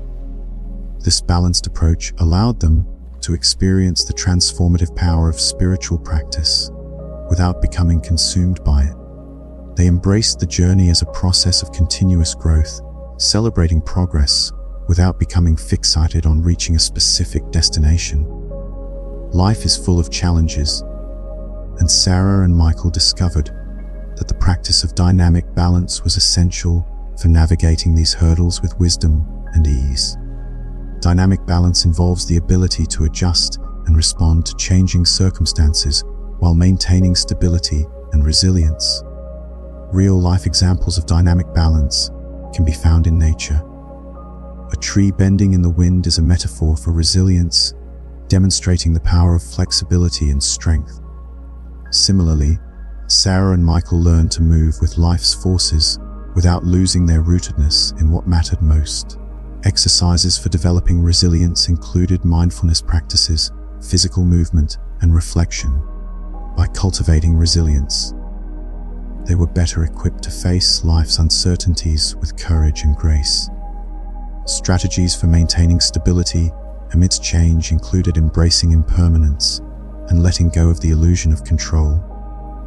By accepting that change is an inherent part of life, Sarah and Michael found freedom in releasing their grip on trying to control every outcome. As Sarah and Michael delved deeper into Buddhist wisdom, they encountered the liberating insight that control is largely an illusion. This realization challenged their long-standing beliefs and opened the door to a profound sense of freedom. The recognition that control is an illusion does not imply passivity or resignation. Instead, it invites a more spacious and accepting approach to life's challenges. By embracing impermanence and uncertainty, Sarah and Michael discovered the transformative power of letting go. Psychological insights into control reveal that the desire for control often stems from fear and insecurity. By acknowledging these underlying motivations, Sarah and Michael were able to cultivate greater self-awareness and compassion. Meditation practices played a crucial role in helping them embrace uncertainty. Through mindfulness and meditation, they learned to sit with discomfort and explore the spaciousness that arises when they release their grip on control. In letting go of the illusion of control, Sarah and Michael found a profound sense of peace and liberation. They discovered that true freedom lies not in controlling every aspect of life, but in accepting and embracing the flow of existence. As they continued on their journey, Sarah and Michael realized that the middle way offered a path to greater fulfillment and harmony. By embracing balance, they created environments where growth, connection, and joy could flourish. They navigated life's challenges with grace and resilience, finding the middle ground in every aspect of their lives. In their pursuit of balance and freedom, Sarah and Michael embarked on a journey of self-discovery and transformation. They embraced the middle way as a way of being, cultivating a life that was rich, rewarding, and uniquely their own. Their relationship became a testament to the power of loving boundaries, vulnerability, and balance. As they continued to explore the depths of their connection, they found that the journey was just as important as the destination. Together, they created a partnership rooted in love, respect, and mutual growth, discovering the profound beauty of shared spaces and shared lives. Life is an intricate dance of interdependence, woven together by countless threads of connection that shape our experiences and determine our paths. Yet, many of us fall into the exhausting trap of believing we can control every aspect of our lives and the outcomes of our actions. This illusion of control can lead us down a path of frustration and disillusionment as we struggle to manage not only our own lives, but also the reactions and decisions of others. The desire to control stems from a place of fear and insecurity, driven by societal pressures and the mistaken belief that success is solely a result of individual effort. However, as we begin to release this grip, we find a more intelligent and peaceful way of engaging with life. The process of letting go is not a sign of resignation, but rather an awakening to the reality that we are part of a much larger narrative.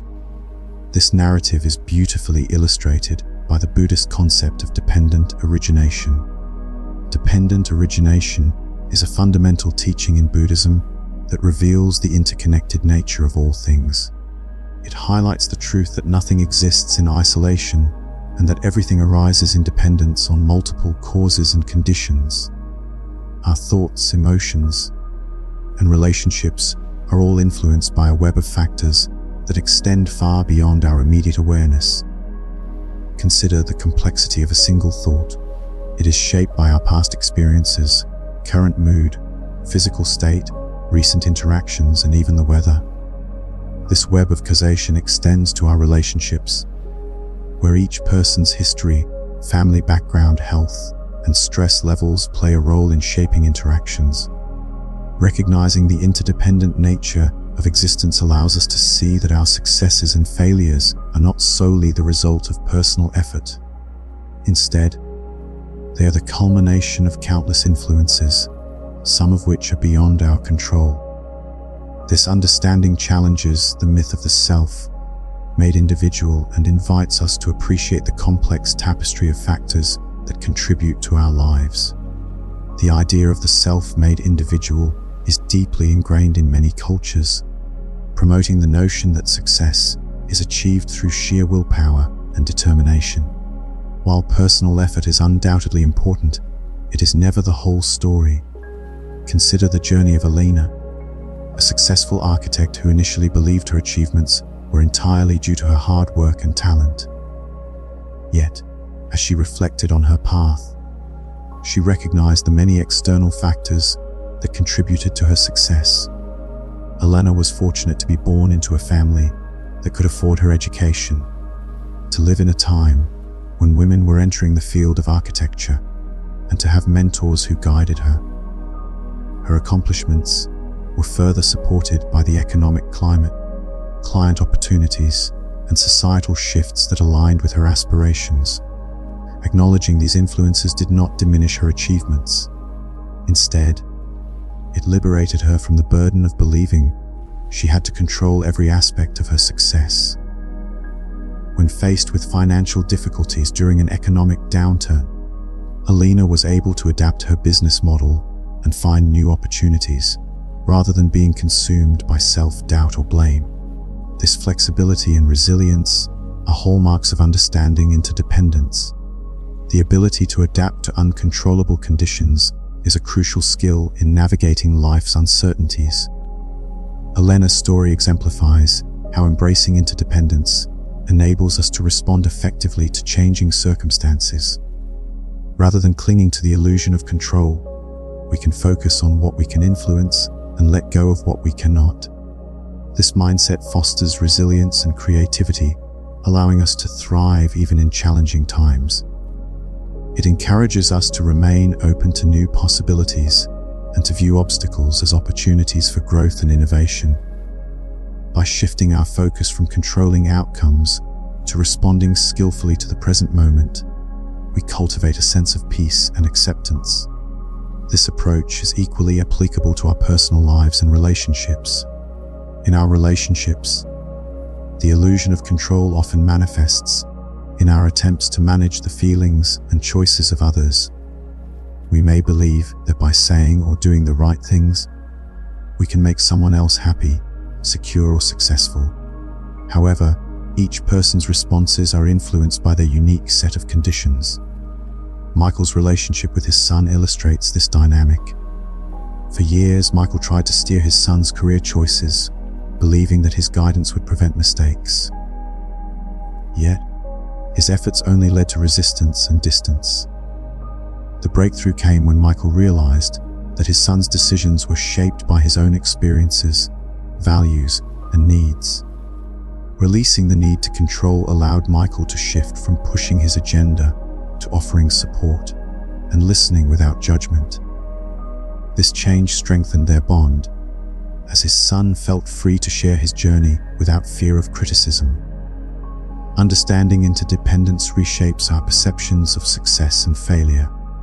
When we acknowledge the multitude of factors contributing to outcomes, we can appreciate our role without inflating our egos or taking on undue blame. This balanced perspective allows us to learn from our experiences and respond with humility and grace. By embracing interdependence, we cultivate emotional intelligence and resilience, recognizing that both success and failure are part of the human experience. This understanding extends to our interactions with others, fostering compassion and empathy. Compassion without rescue is a powerful concept that involves supporting others without feeling responsible for their pain. It acknowledges that each person's journey is their own, and that our attempts to rescue them can hinder their growth. Janet's story is a poignant example of this principle. For years, she tried to fix her daughter's depression through constant intervention. However, this approach inadvertently reinforced her daughter's sense of helplessness. Janet's transformation began when she recognized that her daughter's healing journey required her own agency. By stepping back and offering unconditional love and support, Janet allowed her daughter to develop the skills and resilience needed to navigate her challenges. This shift in perspective fosters deeper connections and empowers individuals to find their own paths. As we embrace the dance of interdependence, we begin to see the world with fresh eyes. Mindfulness practices help us stay present and aware of the interconnectedness of all things. Community building becomes a natural extension of this awareness as we recognize our shared existence and mutual influence. The environmental and social implications of interdependence remind us of our responsibility to care for the world around us. By embracing interdependence, we cultivate a sense of belonging and purpose, knowing that our actions ripple out to touch countless lives. We find peace in the knowledge that we are not alone in this journey, and that together we can create a world that is compassionate, resilient, and harmonious. Through this understanding, we awaken to a more profound way of living, one that honors the intricate dance of life and celebrates the beauty of our shared existence. Depression is a multifaceted condition that cannot be attributed to a single cause. It is crucial to understand that depression arises from a combination of genetic predispositions, past traumas, current life stresses, neurochemical imbalances, and even spiritual questions that individuals may need to explore on their own. Recognizing these diverse factors allows us to see depression not as a personal failing, but as a complex interplay of various influences, many of which are beyond the individual's control. Genetic predisposition plays a significant role in mental health. Family history can provide insights into one's vulnerability to depression. However, it is not a definitive predictor. Some individuals with a family history of depression may never experience it, while others without such a history may struggle with it. This variability highlights the need to consider other contributing factors. Past trauma is another critical factor that can deeply impact mental well-being. Traumatic experiences can leave lasting imprints on the psyche, affecting how individuals perceive themselves and the world around them. Therapy and support can help individuals process these experiences, but the journey to healing is often long and requires patience and understanding. Current life stresses, such as work pressures, relationship issues, and financial concerns, can exacerbate feelings of depression. These stresses can trigger or worsen depressive episodes, especially in individuals already predisposed to mental health challenges. Addressing these stressors through lifestyle changes, stress management techniques, and support networks can be beneficial. The interplay of biology and environment is also crucial in understanding depression. Neurochemical factors, such as imbalances in serotonin and dopamine, are often implicated in depression. However, these biological factors do not exist in isolation. They interact with environmental influences, such as social support, life events, and personal coping mechanisms to impact mental health. Finally, the spiritual dimension of depression should not be overlooked. For some individuals, depression may involve deep existential or spiritual questions that need to be addressed. These questions might relate to their purpose in life, their beliefs, or their connection to something greater than themselves.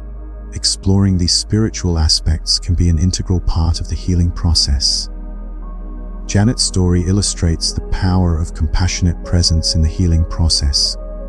Initially, Janet believed that her love and support were the conditions necessary to cure her daughter's depression. However, she soon realized that while her support was important, it was not the sole factor that would lead to healing. This insight allowed Janet to shift her approach from trying to fix her daughter's depression to simply being present with her experience. Instead of constantly offering solutions, Janet learned to listen without immediately trying to fix. This shift felt counterintuitive at first. Wasn't she being less helpful by doing less? However, her daughter began to open up more and share her struggles without fear of being overwhelmed by her mother's need to fix them. Janet encouraged her daughter to explore what felt right for her own healing process, fostering a sense of autonomy and self-confidence. Instead of visiting with the agenda of cheering her daughter up, Janet showed up simply to be together, allowing space for whatever emotions were present. This approach created a safe emotional environment where her daughter could express herself without judgment. The practice of compassion without rescue requires tremendous trust in other people's capacity to handle their own lives, even when they're struggling. It means believing that people are fundamentally whole and capable, even when they're temporarily overwhelmed or confused. This trust becomes a healing force itself, as people feel the relief of being seen as capable rather than fragile, strong rather than broken. This principle applies not only to dramatic situations like depression or addiction, but to the everyday dynamics of all relationships. When your partner has a difficult day at work, compassion without rescue means offering comfort without trying to solve their work problems. When your friend makes choices you think are unwise, it means caring about their well-being without needing to convince them to choose differently. When your teenager struggles with social challenges, it means providing support without trying to manage their social life for them. This approach helps maintain healthy boundaries in caregiving relationships, fostering independence in loved ones, and recognizing when to step back. The release of control extends beyond interpersonal relationships to our relationship with global events and circumstances beyond our immediate influence. How much energy do you spend worrying about political situations you can't change, economic forces you can't control, or social problems that feel overwhelming in their complexity? While staying informed and taking appropriate action within your sphere of influence is important, carrying the weight of trying to mentally manage the entire world creates unnecessary suffering without helping anyone. Consider David, a social worker who nearly burned out from carrying the weight of all the injustice and suffering he encountered in his work. He would lie awake at night, thinking about his clients' situations, feeling personally responsible for outcomes he couldn't control. Learning about dependent origination helped David understand that his clients' situations were arising from complex webs of conditions that included but extended far beyond his individual efforts. This understanding didn't make David care less about his clients. It made him more effective in his caring. Instead of depleting himself with worry about all the conditions he couldn't change, he focused his energy on the conditions he could influence. His presence, his skills, his advocacy within the system, his connection with each person he served. He learned to do his part skillfully while releasing attachment to controlling outcomes that depended on many factors beyond his reach. This shift not only prevented burnout, but actually made him more helpful to his clients, who could feel his steady presence rather than his anxious urgency to fix their lives. Releasing the illusion of control doesn't mean becoming passive or fatalistic. It means understanding your role more clearly and playing that role more skillfully. You're not the director of the cosmic play, but you are a conscious participant whose choices matter within the larger unfolding. You can't control the weather, but you can choose how to dress and whether to carry an umbrella. You can't control other people's responses, but you can choose how to speak and act with integrity. You can't control outcomes, but you can control the quality of effort and care you bring to any situation. This shift often brings tremendous relief, as if you've been carrying a backpack full of rocks and finally realize you can set it down. The rocks were never yours to carry in the first place. They belong to the complex web of conditions that create all experience. Your job isn't to manage all those conditions, but to respond wisely to whichever conditions are actually present in your life right now. As you rest here tonight, consider what you might be trying to control that isn't actually controllable. Are you carrying responsibility for other people's happiness, trying to manage their emotions or choices? Are you exhausting yourself attempting to force outcomes that depend on many variables beyond your influence? Are you losing sleep over global situations or past events that you can't change? What would it feel like to release these impossible responsibilities and focus your energy on what's actually within your sphere of influence? Notice that letting go of control doesn't mean you care less about the people and causes that matter to you. It means you care more skillfully, more sustainably, more effectively. Like a gardener who tends their plot with dedication while accepting that the harvest depends on rain, sunshine, soil conditions, and countless other factors beyond their control. You can pour yourself fully into your life while holding outcomes lightly. This understanding of dependent origination and the release of control prepares you for an even deeper recognition that the very sense of being a separate self who needs to control anything is itself part of the illusion that creates suffering.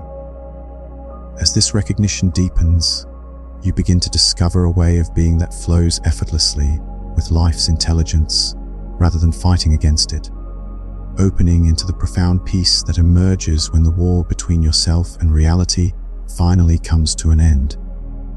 This peace isn't something you create or achieve. It's something you uncover by removing the obstacles that were hiding it all along. Developing resilience in caregiving involves balancing empathy with self-preservation. This can be achieved through mindfulness practices that help caregivers stay present and grounded. Effective communication skills are also essential, as they allow caregivers to express themselves clearly and understand the needs of those they care for, without assuming responsibility for their emotional state. Embracing uncertainty is another vital aspect of skillful caring. Cognitive flexibility allows individuals to adapt to changing circumstances and view challenges as opportunities for growth. The role of curiosity in personal development is significant, as it encourages exploration and openness to new experiences. Stories of individuals who thrive in uncertainty can serve as inspiration for those learning to navigate life's complexities. As you continue your journey, remember that living with uncertainty and embracing life's complexity is not about relinquishing control entirely. It's about finding peace in the midst of chaos, understanding that while not everything is within your grasp, your response to life's challenges can be a source of strength and transformation. In doing so, you cultivate a deeper connection to yourself and the world around you, discovering the beauty inherent in the dance of life. Impermanence, the ever-present truth that everything is in a state of constant change, is fundamental to the human experience. Yet, it remains one of the most challenging concepts for us to accept. Our bodies, relationships, thoughts, and circumstances are all in perpetual flux, never the same from one moment to the next. Despite this, many of us live as if we can somehow halt the passage of time, freezing moments of joy and preventing those of sorrow. This resistance to the natural flow of life is a significant source of our suffering. We attempt to hold on to youth as our bodies age, cling to relationships as people evolve, and try to preserve perfect experiences even as life inevitably moves forward. We save items for special occasions that may never arrive, delay important conversations until they lose their relevance, and live as if we have endless time to become the people we aspire to be. The concept of impermanence has been contemplated throughout history, both philosophically and spiritually. In many Eastern philosophies, impermanence is seen as a fundamental truth of existence. Buddhism, for instance, teaches that everything is transient and that clinging to the illusion of permanence leads to suffering.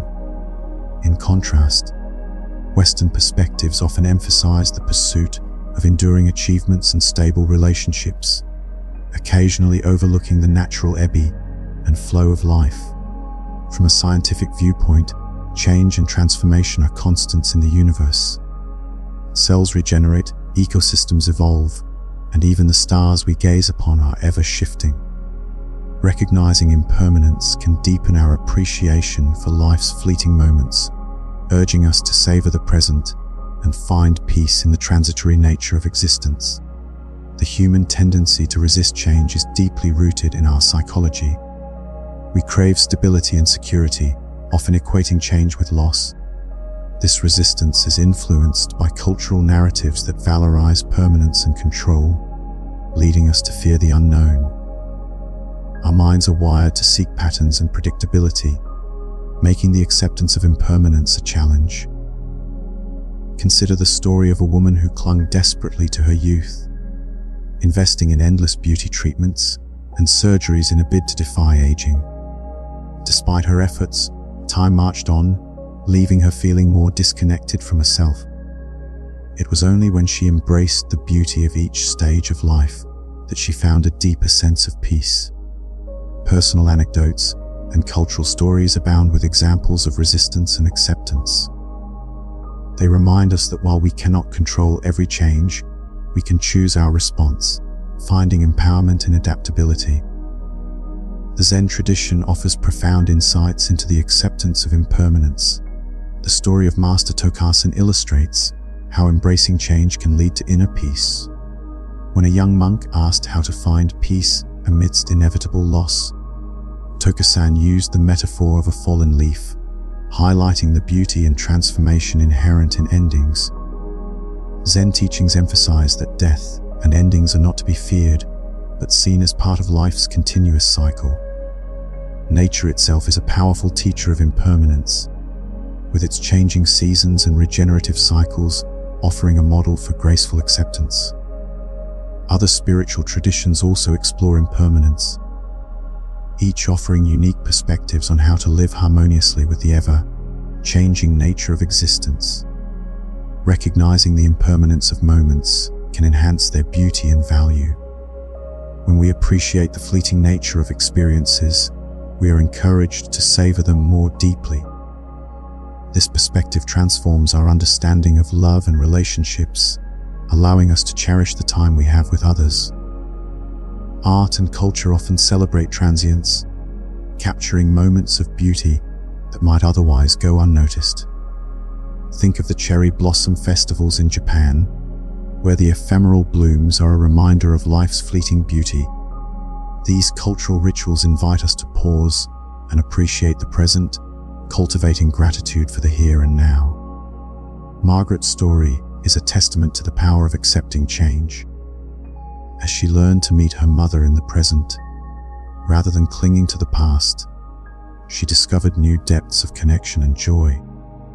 Her journey illustrates that love does not depend on the static nature of the beloved, but can adapt and grow even in the face of transformation. Therapeutic approaches to change, such as mindfulness, encourage us to embrace the present moment without judgment. By doing so, we open ourselves to the possibility of growth and discovery, even in the midst of loss. Understanding the impermanence of emotions can be a powerful tool in managing mental health. Emotions, like all things, are transient, and recognizing this can help us navigate depression, anxiety, and grief. By acknowledging that our feelings are not permanent fixtures of our identity, we can create space for healing and resilience. Strategies for coping with emotional fluctuations include mindfulness practices, which encourage us to observe our emotions without becoming entangled in them. This perspective allows us to witness the ebb and flow of our feelings, fostering a sense of peace and acceptance. James's story of a dark year is a poignant example of transformation through adversity. His journey highlights the importance of recognizing the shifting nature of emotional states. By tracking subtle changes in mood, James was able to see that even the darkest times contained moments of light and possibility. Coping mechanisms during crisis can include seeking support, practicing self-compassion, and allowing oneself to grieve and heal. Through these practices, we can build new identities and find meaning in the aftermath of loss. Accepting impermanence is not about relinquishing control entirely, but about finding peace within the natural flow of life. When we stop fearing change and start celebrating it as a source of dynamism and growth, we open ourselves to deeper fulfillment. Practices for cultivating acceptance include meditation, gratitude journaling, and engaging with nature. These practices help us embrace uncertainty and find joy in the present moment. Stories of individuals who have found peace through acceptance of impermanence serve as inspiring reminders that transformation is not only possible, but can lead to profound growth. In accepting the dance of impermanence, we align ourselves with the rhythms of life, discovering beauty and meaning in every moment. The journey into the heart of emotional fluidity begins with the recognition that emotions are not static entities, but dynamic forces that ebb and flow through our lives. James, who once felt trapped by depression, discovered that emotions are like weather patterns. Just as a storm can pass to reveal a clear sky, so too can the heaviness of sadness make way for lighter feelings. By observing his emotions with gentle attention, James found that they could move through him rather than imprison him.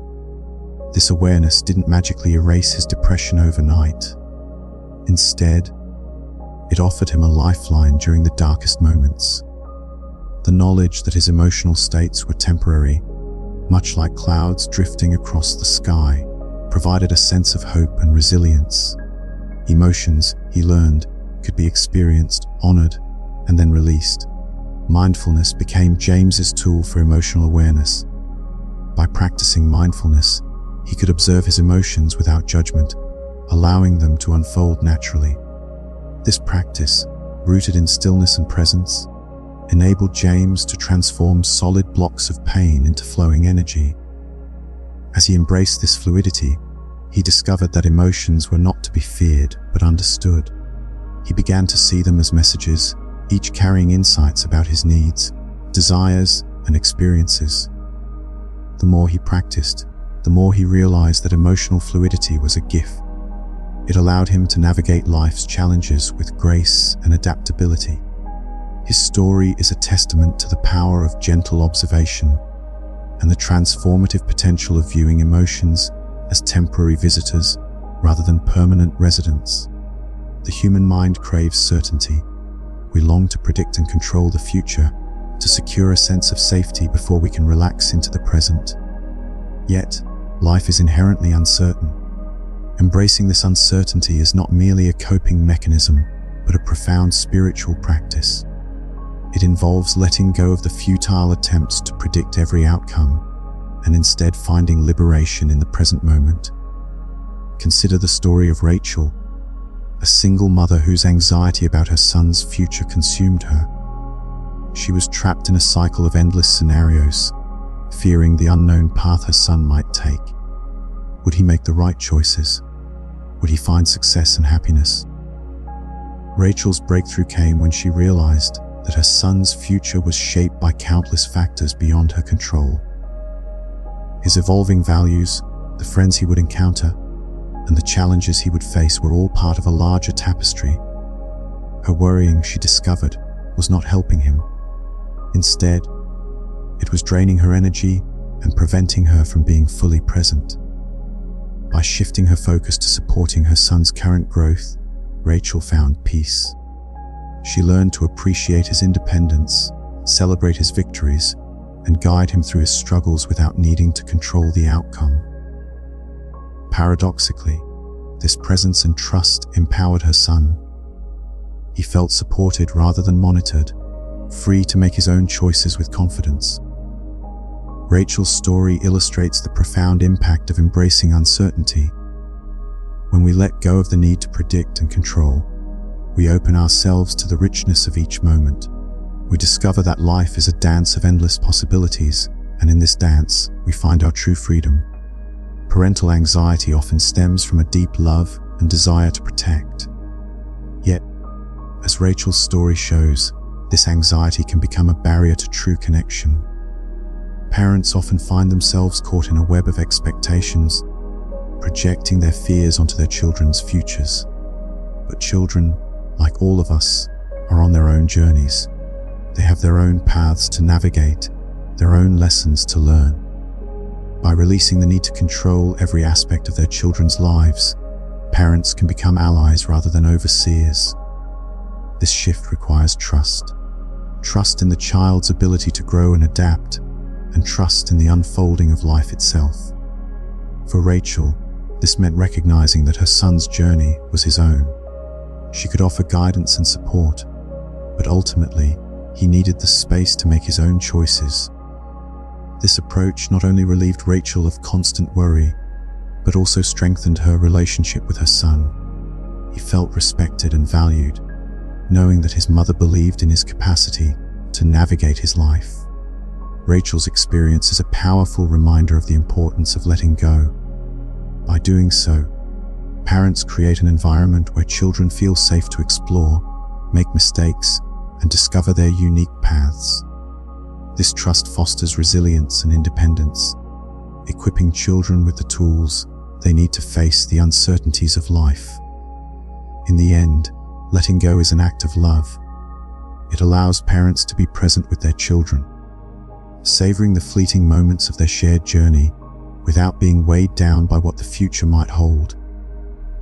The human desire for closure is a longing for certainty. We seek to tie up loose ends to understand why things happened the way they did. Yet, life rarely offers neat conclusions. Relationships end without explanation, and we are left with questions that may never be answered. Anna's story illustrates this struggle. When her father died suddenly, she was left with unfinished emotional business. They had been working toward healing old wounds, but his death left her with unresolved questions and a deep sense of loss. For months, Anna wrestled with imaginary conversations, seeking closure that would never come.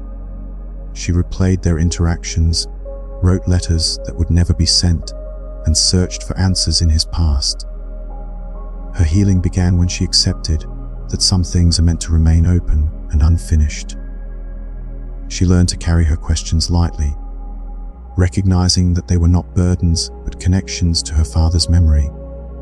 This acceptance became a form of closure, not the closure of finished business, but the closure of peace with ambiguity. Anna discovered that love does not require perfect understanding. Her unresolved feelings became reminders of a relationship that, while imperfect, had shaped her life. In embracing incompletion, Anna found a new way to relate to her father. She could carry his memory with tenderness, honoring the complexity of their relationship without needing it to be resolved. This practice teaches us that security doesn't come from making things permanent. It comes from trusting our ability to navigate change. Like learning to swim, once we trust that we can stay afloat, we stop fearing the waves. We learn to embrace life's impermanence with grace and resilience, finding beauty in the unfolding mystery. As you rest here tonight, reflecting on the constant flow of impermanence that carries all existence, you might notice that there's something deeply restful about finally stopping the futile effort to make things stay the same. What would it feel like to love your life exactly as it is right now, knowing that it will certainly change? What would it be like to hold your relationships with gratitude for however long they last, without demanding that they last forever? How might you live differently if you truly accepted that your time here is limited and therefore infinitely precious? The acceptance of impermanence doesn't make life less meaningful. It makes every moment more vivid, more poignant, more alive, like autumn leaves that become most beautiful just before they fall. Like music that moves us precisely because each note dissolves into silence, like relationships that deepen through the knowledge that they're not guaranteed to last forever. Impermanence isn't the enemy of love and meaning. It's what gives them their power to transform us, to wake us up, to remind us that this moment, exactly as it is, will never come again. This recognition prepares us for the deepest letting go of all, the dissolution of the very sense of separation that makes us feel like we need to protect ourselves against the flow of life in the first place. To truly embrace impermanence is to step into a dance with life itself. Many cultures around the world have long recognized the beauty in transience. In Japan, the concept of mono no aware, or the gentle sadness of things, captures the fleeting nature of beauty. Cherry blossoms bloom gloriously for only a short time each spring, reminding us of life's ephemeral beauty. In the West, poets like Robert Frost have mused on the transient nature of life, suggesting that the beauty and meaning we seek are often found in moments that pass too quickly. Practically, embracing impermanence involves being present in each moment without clinging to it. One can practice by observing nature, meditating on the breath, or simply pausing to appreciate the moment. Stories of individuals who have embraced life's transience abound. Consider the artist who paints a masterpiece only to see it dissolve in the rain, or the musician who pours their heart into a performance, knowing it will soon be a memory.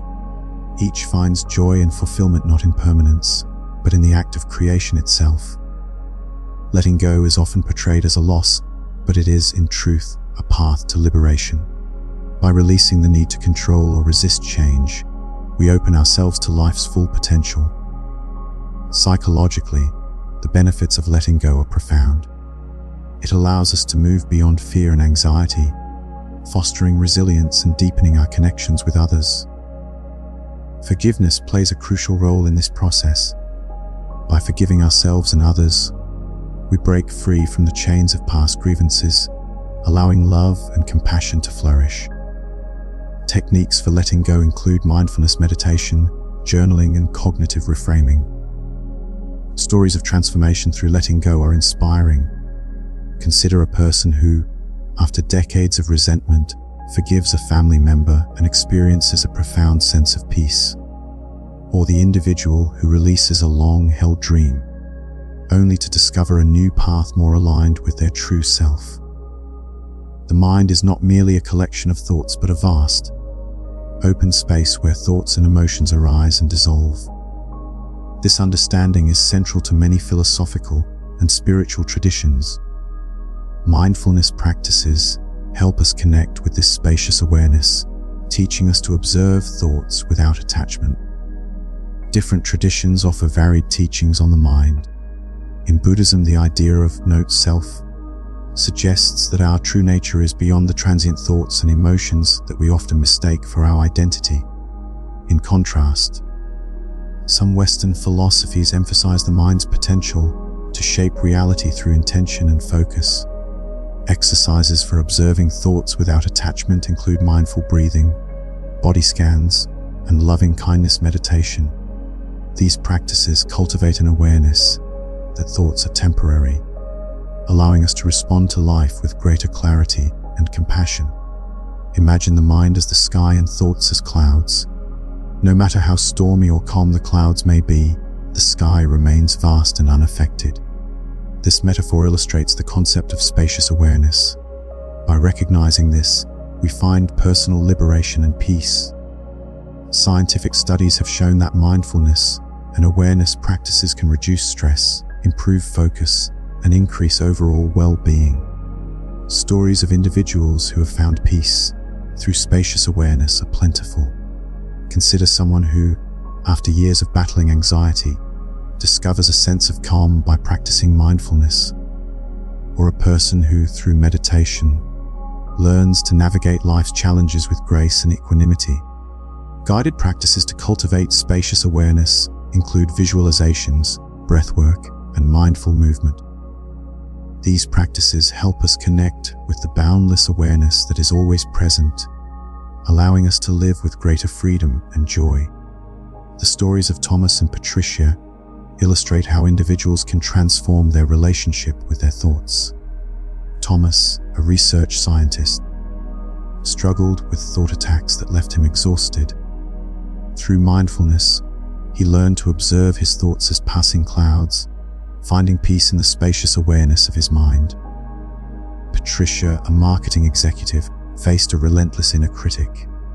By recognizing her thoughts as transient, she liberated herself from self-doubt and embraced her true potential. Case studies of mindfulness in mental health reveal the transformative power of these practices. Meditation offers a path to personal liberation by helping individuals discover the stable ground of awareness amidst life's storms. Common challenges in mindfulness practice include restlessness, doubt, and distraction. However, with persistence and compassion, these obstacles can be overcome, leading to profound growth and healing. Thoughts are not absolute truths. They are temporary mental events that arise and pass away. By challenging the illusion that thoughts are reality, we free ourselves from unnecessary suffering. Cognitive behavioral techniques, such as cognitive restructuring, help us identify and reframe negative thoughts. This process involves questioning the validity of thoughts and replacing unhelpful beliefs with more balanced perspectives. Philosophical perspectives on the nature of thought highlight its impermanence. In many traditions, thoughts are seen as waves on the ocean of consciousness, ever-changing and never fixed. By embracing this view, we cultivate a more flexible and open-minded approach to life.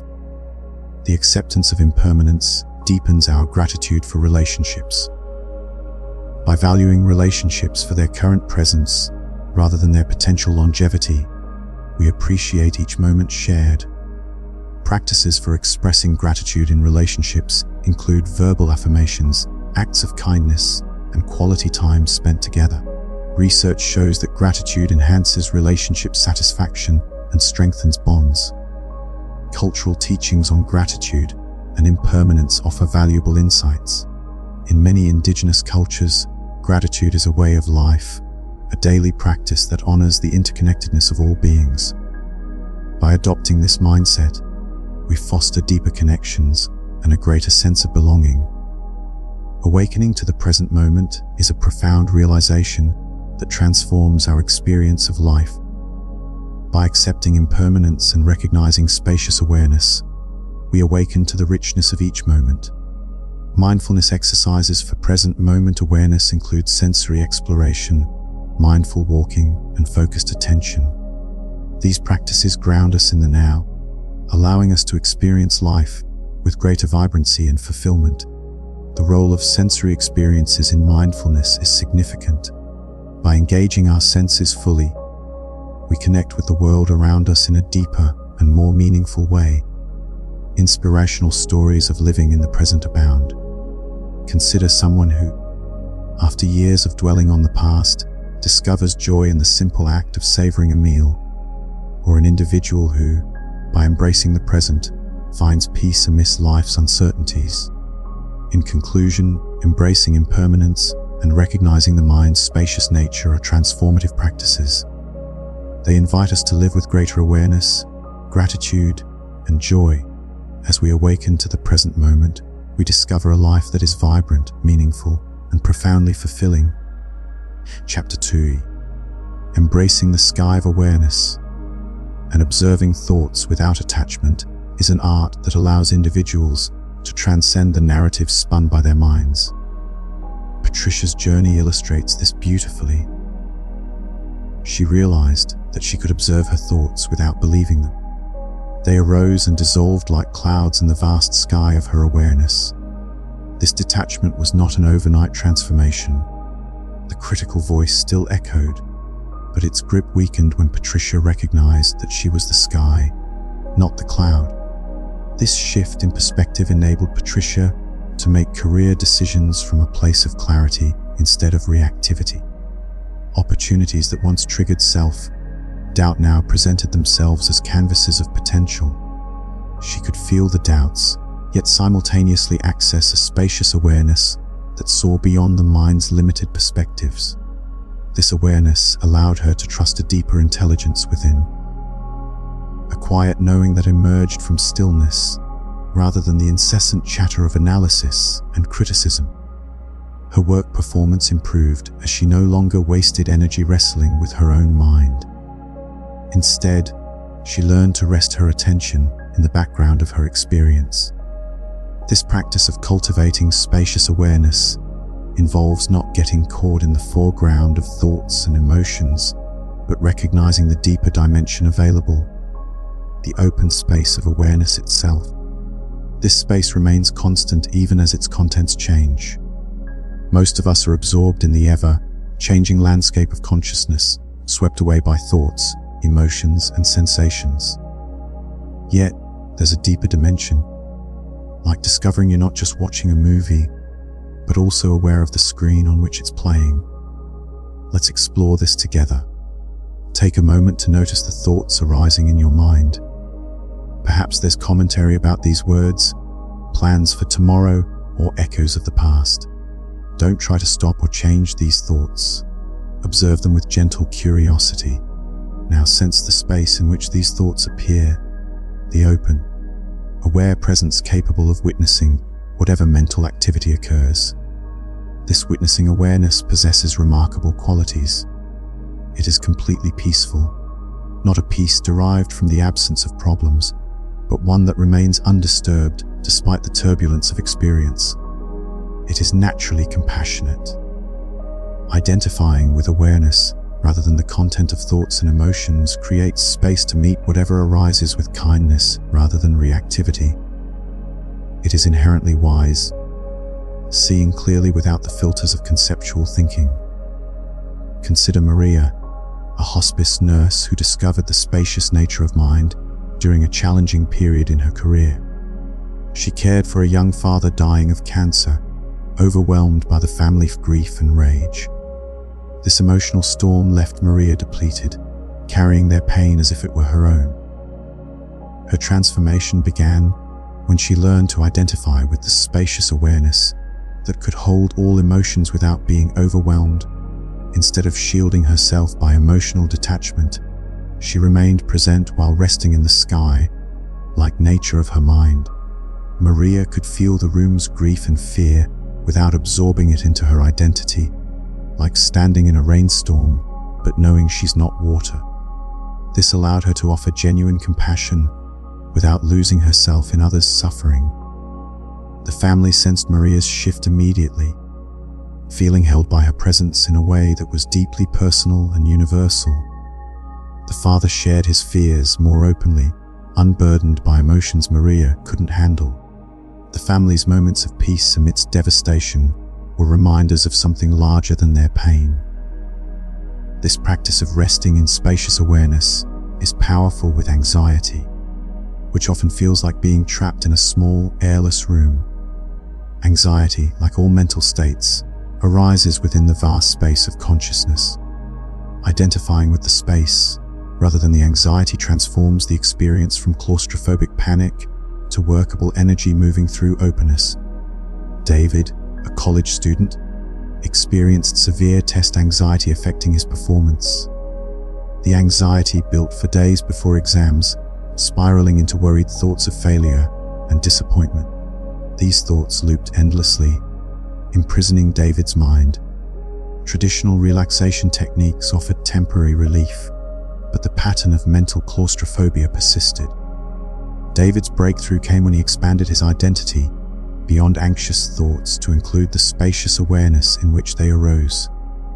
During exams, instead of fighting or escaping anxiety, he rested in the open sky of consciousness, allowing worried thoughts to pass like clouds. The anxiety was present, but no longer a trap. David found his ground in something vast and stable.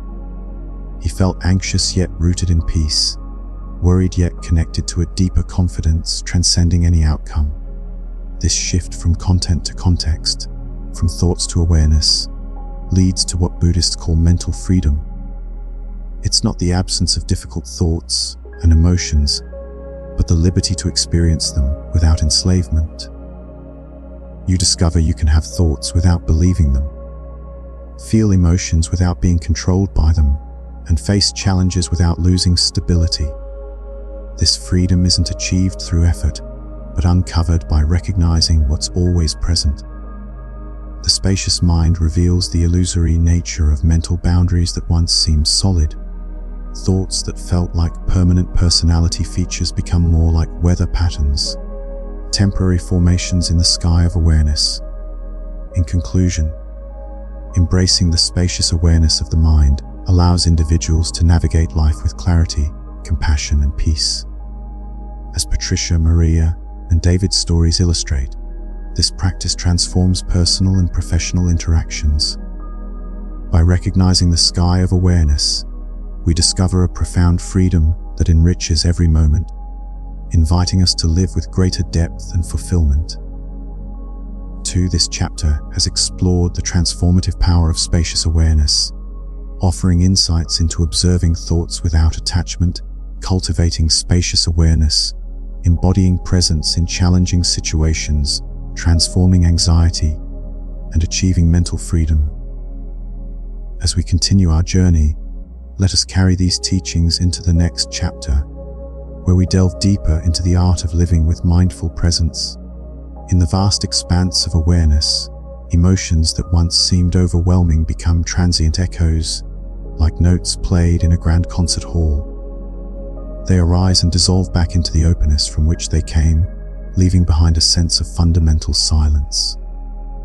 This silence is ever present, a quiet backdrop that remains unchanged regardless of the emotional storms that may pass through. Understanding this can bring a profound sense of relief, liberating one from the exhausting task of trying to manage one's mental life. Instead of striving for perfect thoughts and optimal emotions, one can relax into a natural spaciousness that accommodates everything.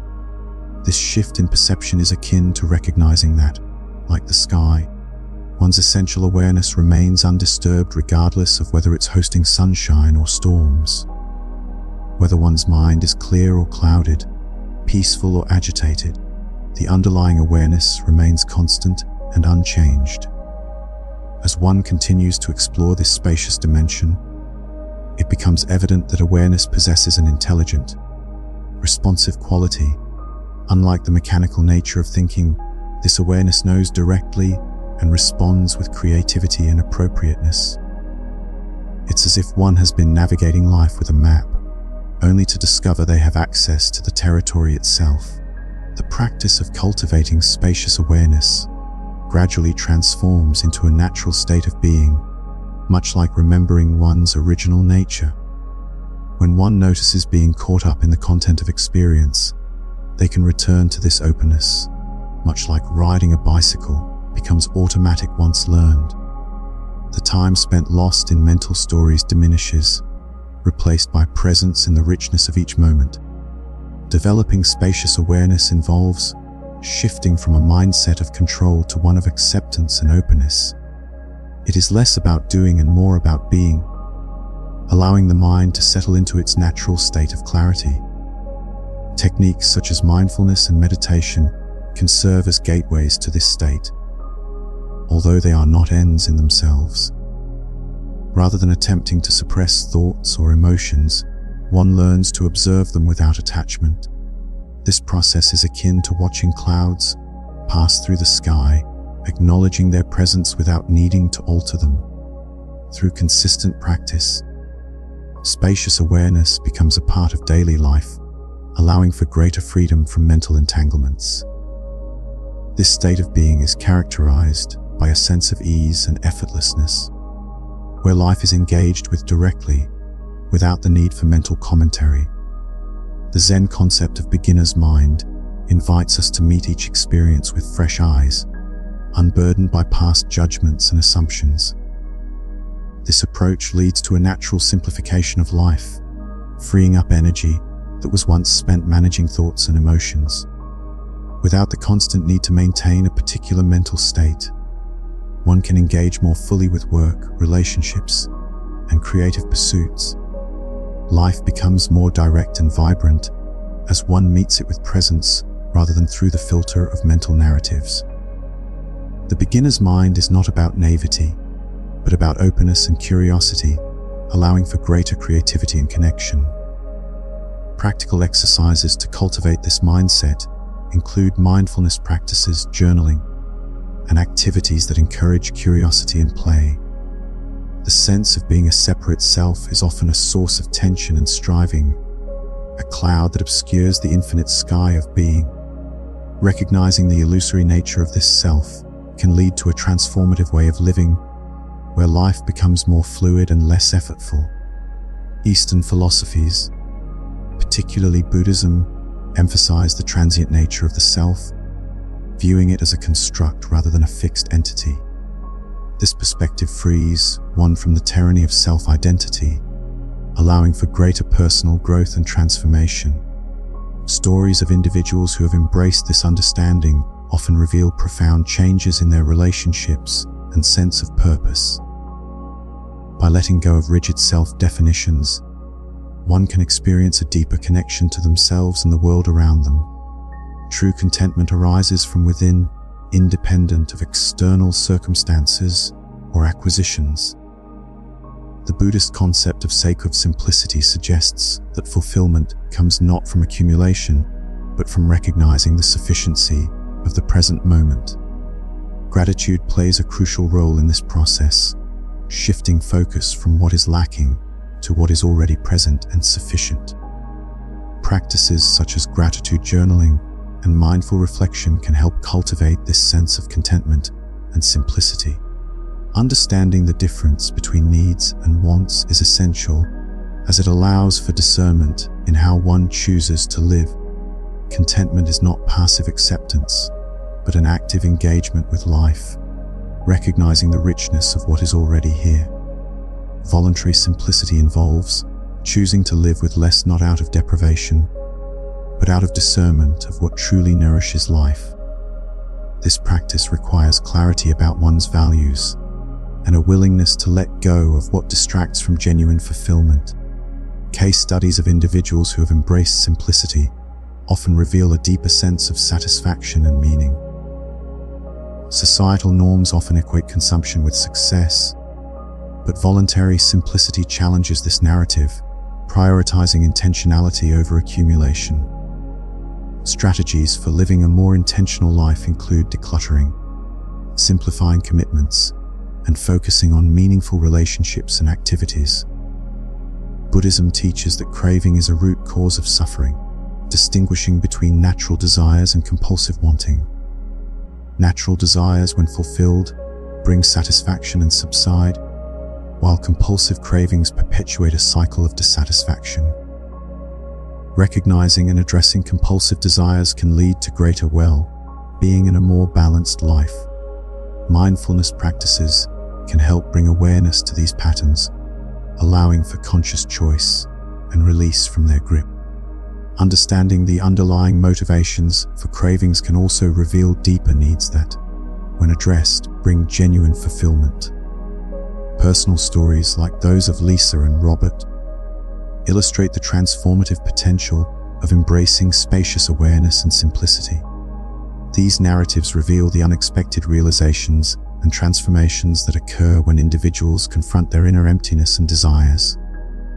Lisa, a successful entrepreneur, discovered contentment through enforced stillness, realizing her inherent worth beyond external achievements. Robert, a retiree, found wisdom in engaging with what he already had, learning to appreciate the present richness of his life. These stories highlight the power of personal narrative in spiritual growth, offering lessons and inspiration for others on their journey. By sharing these experiences, one can inspire change and encourage others to explore the path of simplicity and awareness.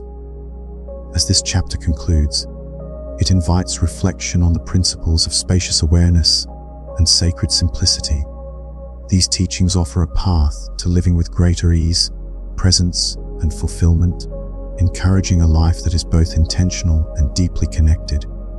In moving forward, the journey continues, exploring the art of living with mindful presence and the transformative power of awareness. In a world that often equates success with material wealth and constant achievement, the wisdom of letting go and embracing sacred simplicity offers a refreshing perspective. This chapter invites you to explore the profound peace that comes from releasing attachment to material possessions and mental clutter, and instead finding fulfillment in the present moment. Letting go is an art that can transform your life. Imagine the space that opens up, both physically and mentally, when you release the things you don't truly need. This is not just about decluttering your home, but also about decluttering your mind. Robert's story is a perfect illustration. Over the years, he had amassed a vast collection of books, always seeking that elusive piece of wisdom that would complete him. But as he gradually donated most of his collection, keeping only those books he genuinely referenced or that held special meaning, he discovered a mental spaciousness that emerged when he stopped constantly seeking more. By letting go of the impulse to acquire more, Robert began reading more deeply and reflecting more thoroughly. He integrated insights instead of immediately moving on to the next promising title. This practice of voluntary simplicity helped him shift from a mindset of scarcity to one of sufficiency and contentment. When you let go of the unnecessary, you create room for what truly matters. You begin to see that happiness isn't something you need to create or acquire. It's a natural state that emerges when you stop creating unhappiness through resistance and craving. True contentment and happiness are not found in accumulating more things, but in meaningful experiences and connections. This is a truth that many people come to realize only after years of chasing material success. Elena, a single mother, exemplified this realization. Constantly stressed about money, she worried she couldn't provide enough for her daughter. But when she began practicing enough inventory, deliberately noticing moments when they had everything they needed, her relationship with abundance shifted. This practice didn't change Elena's financial situation, but it transformed her perspective. She began to see life through the lens of sufficiency rather than scarcity. This shift allowed her to make decisions from clarity rather than panic. And her daughter sensed this change, feeling more secure not because they had more things, but because Elena was more present and less anxious. The Buddha wisely said, "It is not the man who has too little, but the man who craves more who is poor." This insight speaks to the heart of seeking meaning beyond materialism. By focusing on what truly matters, you can fulfill deeper emotional and spiritual needs. Living fully in the present moment can transform your life. When you're not constantly striving for future achievements, you can experience a richer, more fulfilling life.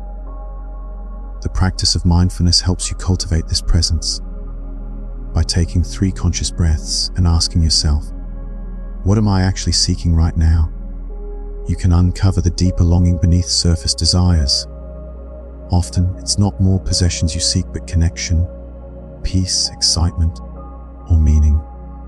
This awareness helps you overcome the fear of missing out and allows you to engage fully with life. When you live in the moment, time feels more spacious. You're not rushing toward the next acquisition or achievement. Instead, you're inhabiting the present more fully, and this presence naturally leads to happiness. Success doesn't need to be defined by external achievements or the approval of others. It's about finding joy in the process of living and pursuing goals without attaching your self-worth to the results. Consider life as a game where you care about playing well, but aren't destroyed if you don't win. This lightness naturally emerges as you rest in spacious awareness. By detaching from outcomes, you can work toward goals without making your happiness dependent on achieving them. You can love people without needing them to love you back in specific ways. This mindset allows you to engage fully with life while holding everything lightly. Trusting in the sufficiency of the present moment can alleviate anxiety and foster a sense of peace. By recognizing and appreciating the abundance that already exists in your life, you can cultivate gratitude and inner peace. This trust allows you to stop the exhausting search for completion in external things and rest in the completeness that's always been your essential nature. As the Buddha said, peace comes from within. Do not seek it without. This recognition prepares you for the final letting go of all. Discover that even the sense that there's someone who needs to let go of anything is itself just another thought arising in the vast space of being. Peace is not something to be created or found externally, but rather uncovered within yourself. Meditation techniques help calm the mind and remove mental barriers to uncover your natural state of peace. Understanding the role of thoughts and emotions in disturbing peace is crucial. The practice of sacred simplicity is ultimately about trust. Trusting that you are enough, that what you have is enough, and that this moment is enough to contain whatever joy, learning, or love is available right now. This trust enables you to rest in the natural state of peace that requires nothing and excludes nothing. As you embrace the journey of self-discovery, remember that this is an ongoing practice. Finding peace within yourself is a lifelong journey of personal growth and development. Encourage curiosity and openness to change, and celebrate small victories along the way. In the end, the deepest truths are often the simplest ones. The peace you seek is not something you need to create, achieve, or even find. It's what you are when you stop doing anything to disturb it. Rest in your natural state of peace, knowing that beneath the stories, beneath the struggle, beneath the search, you are home, you are whole, you are free.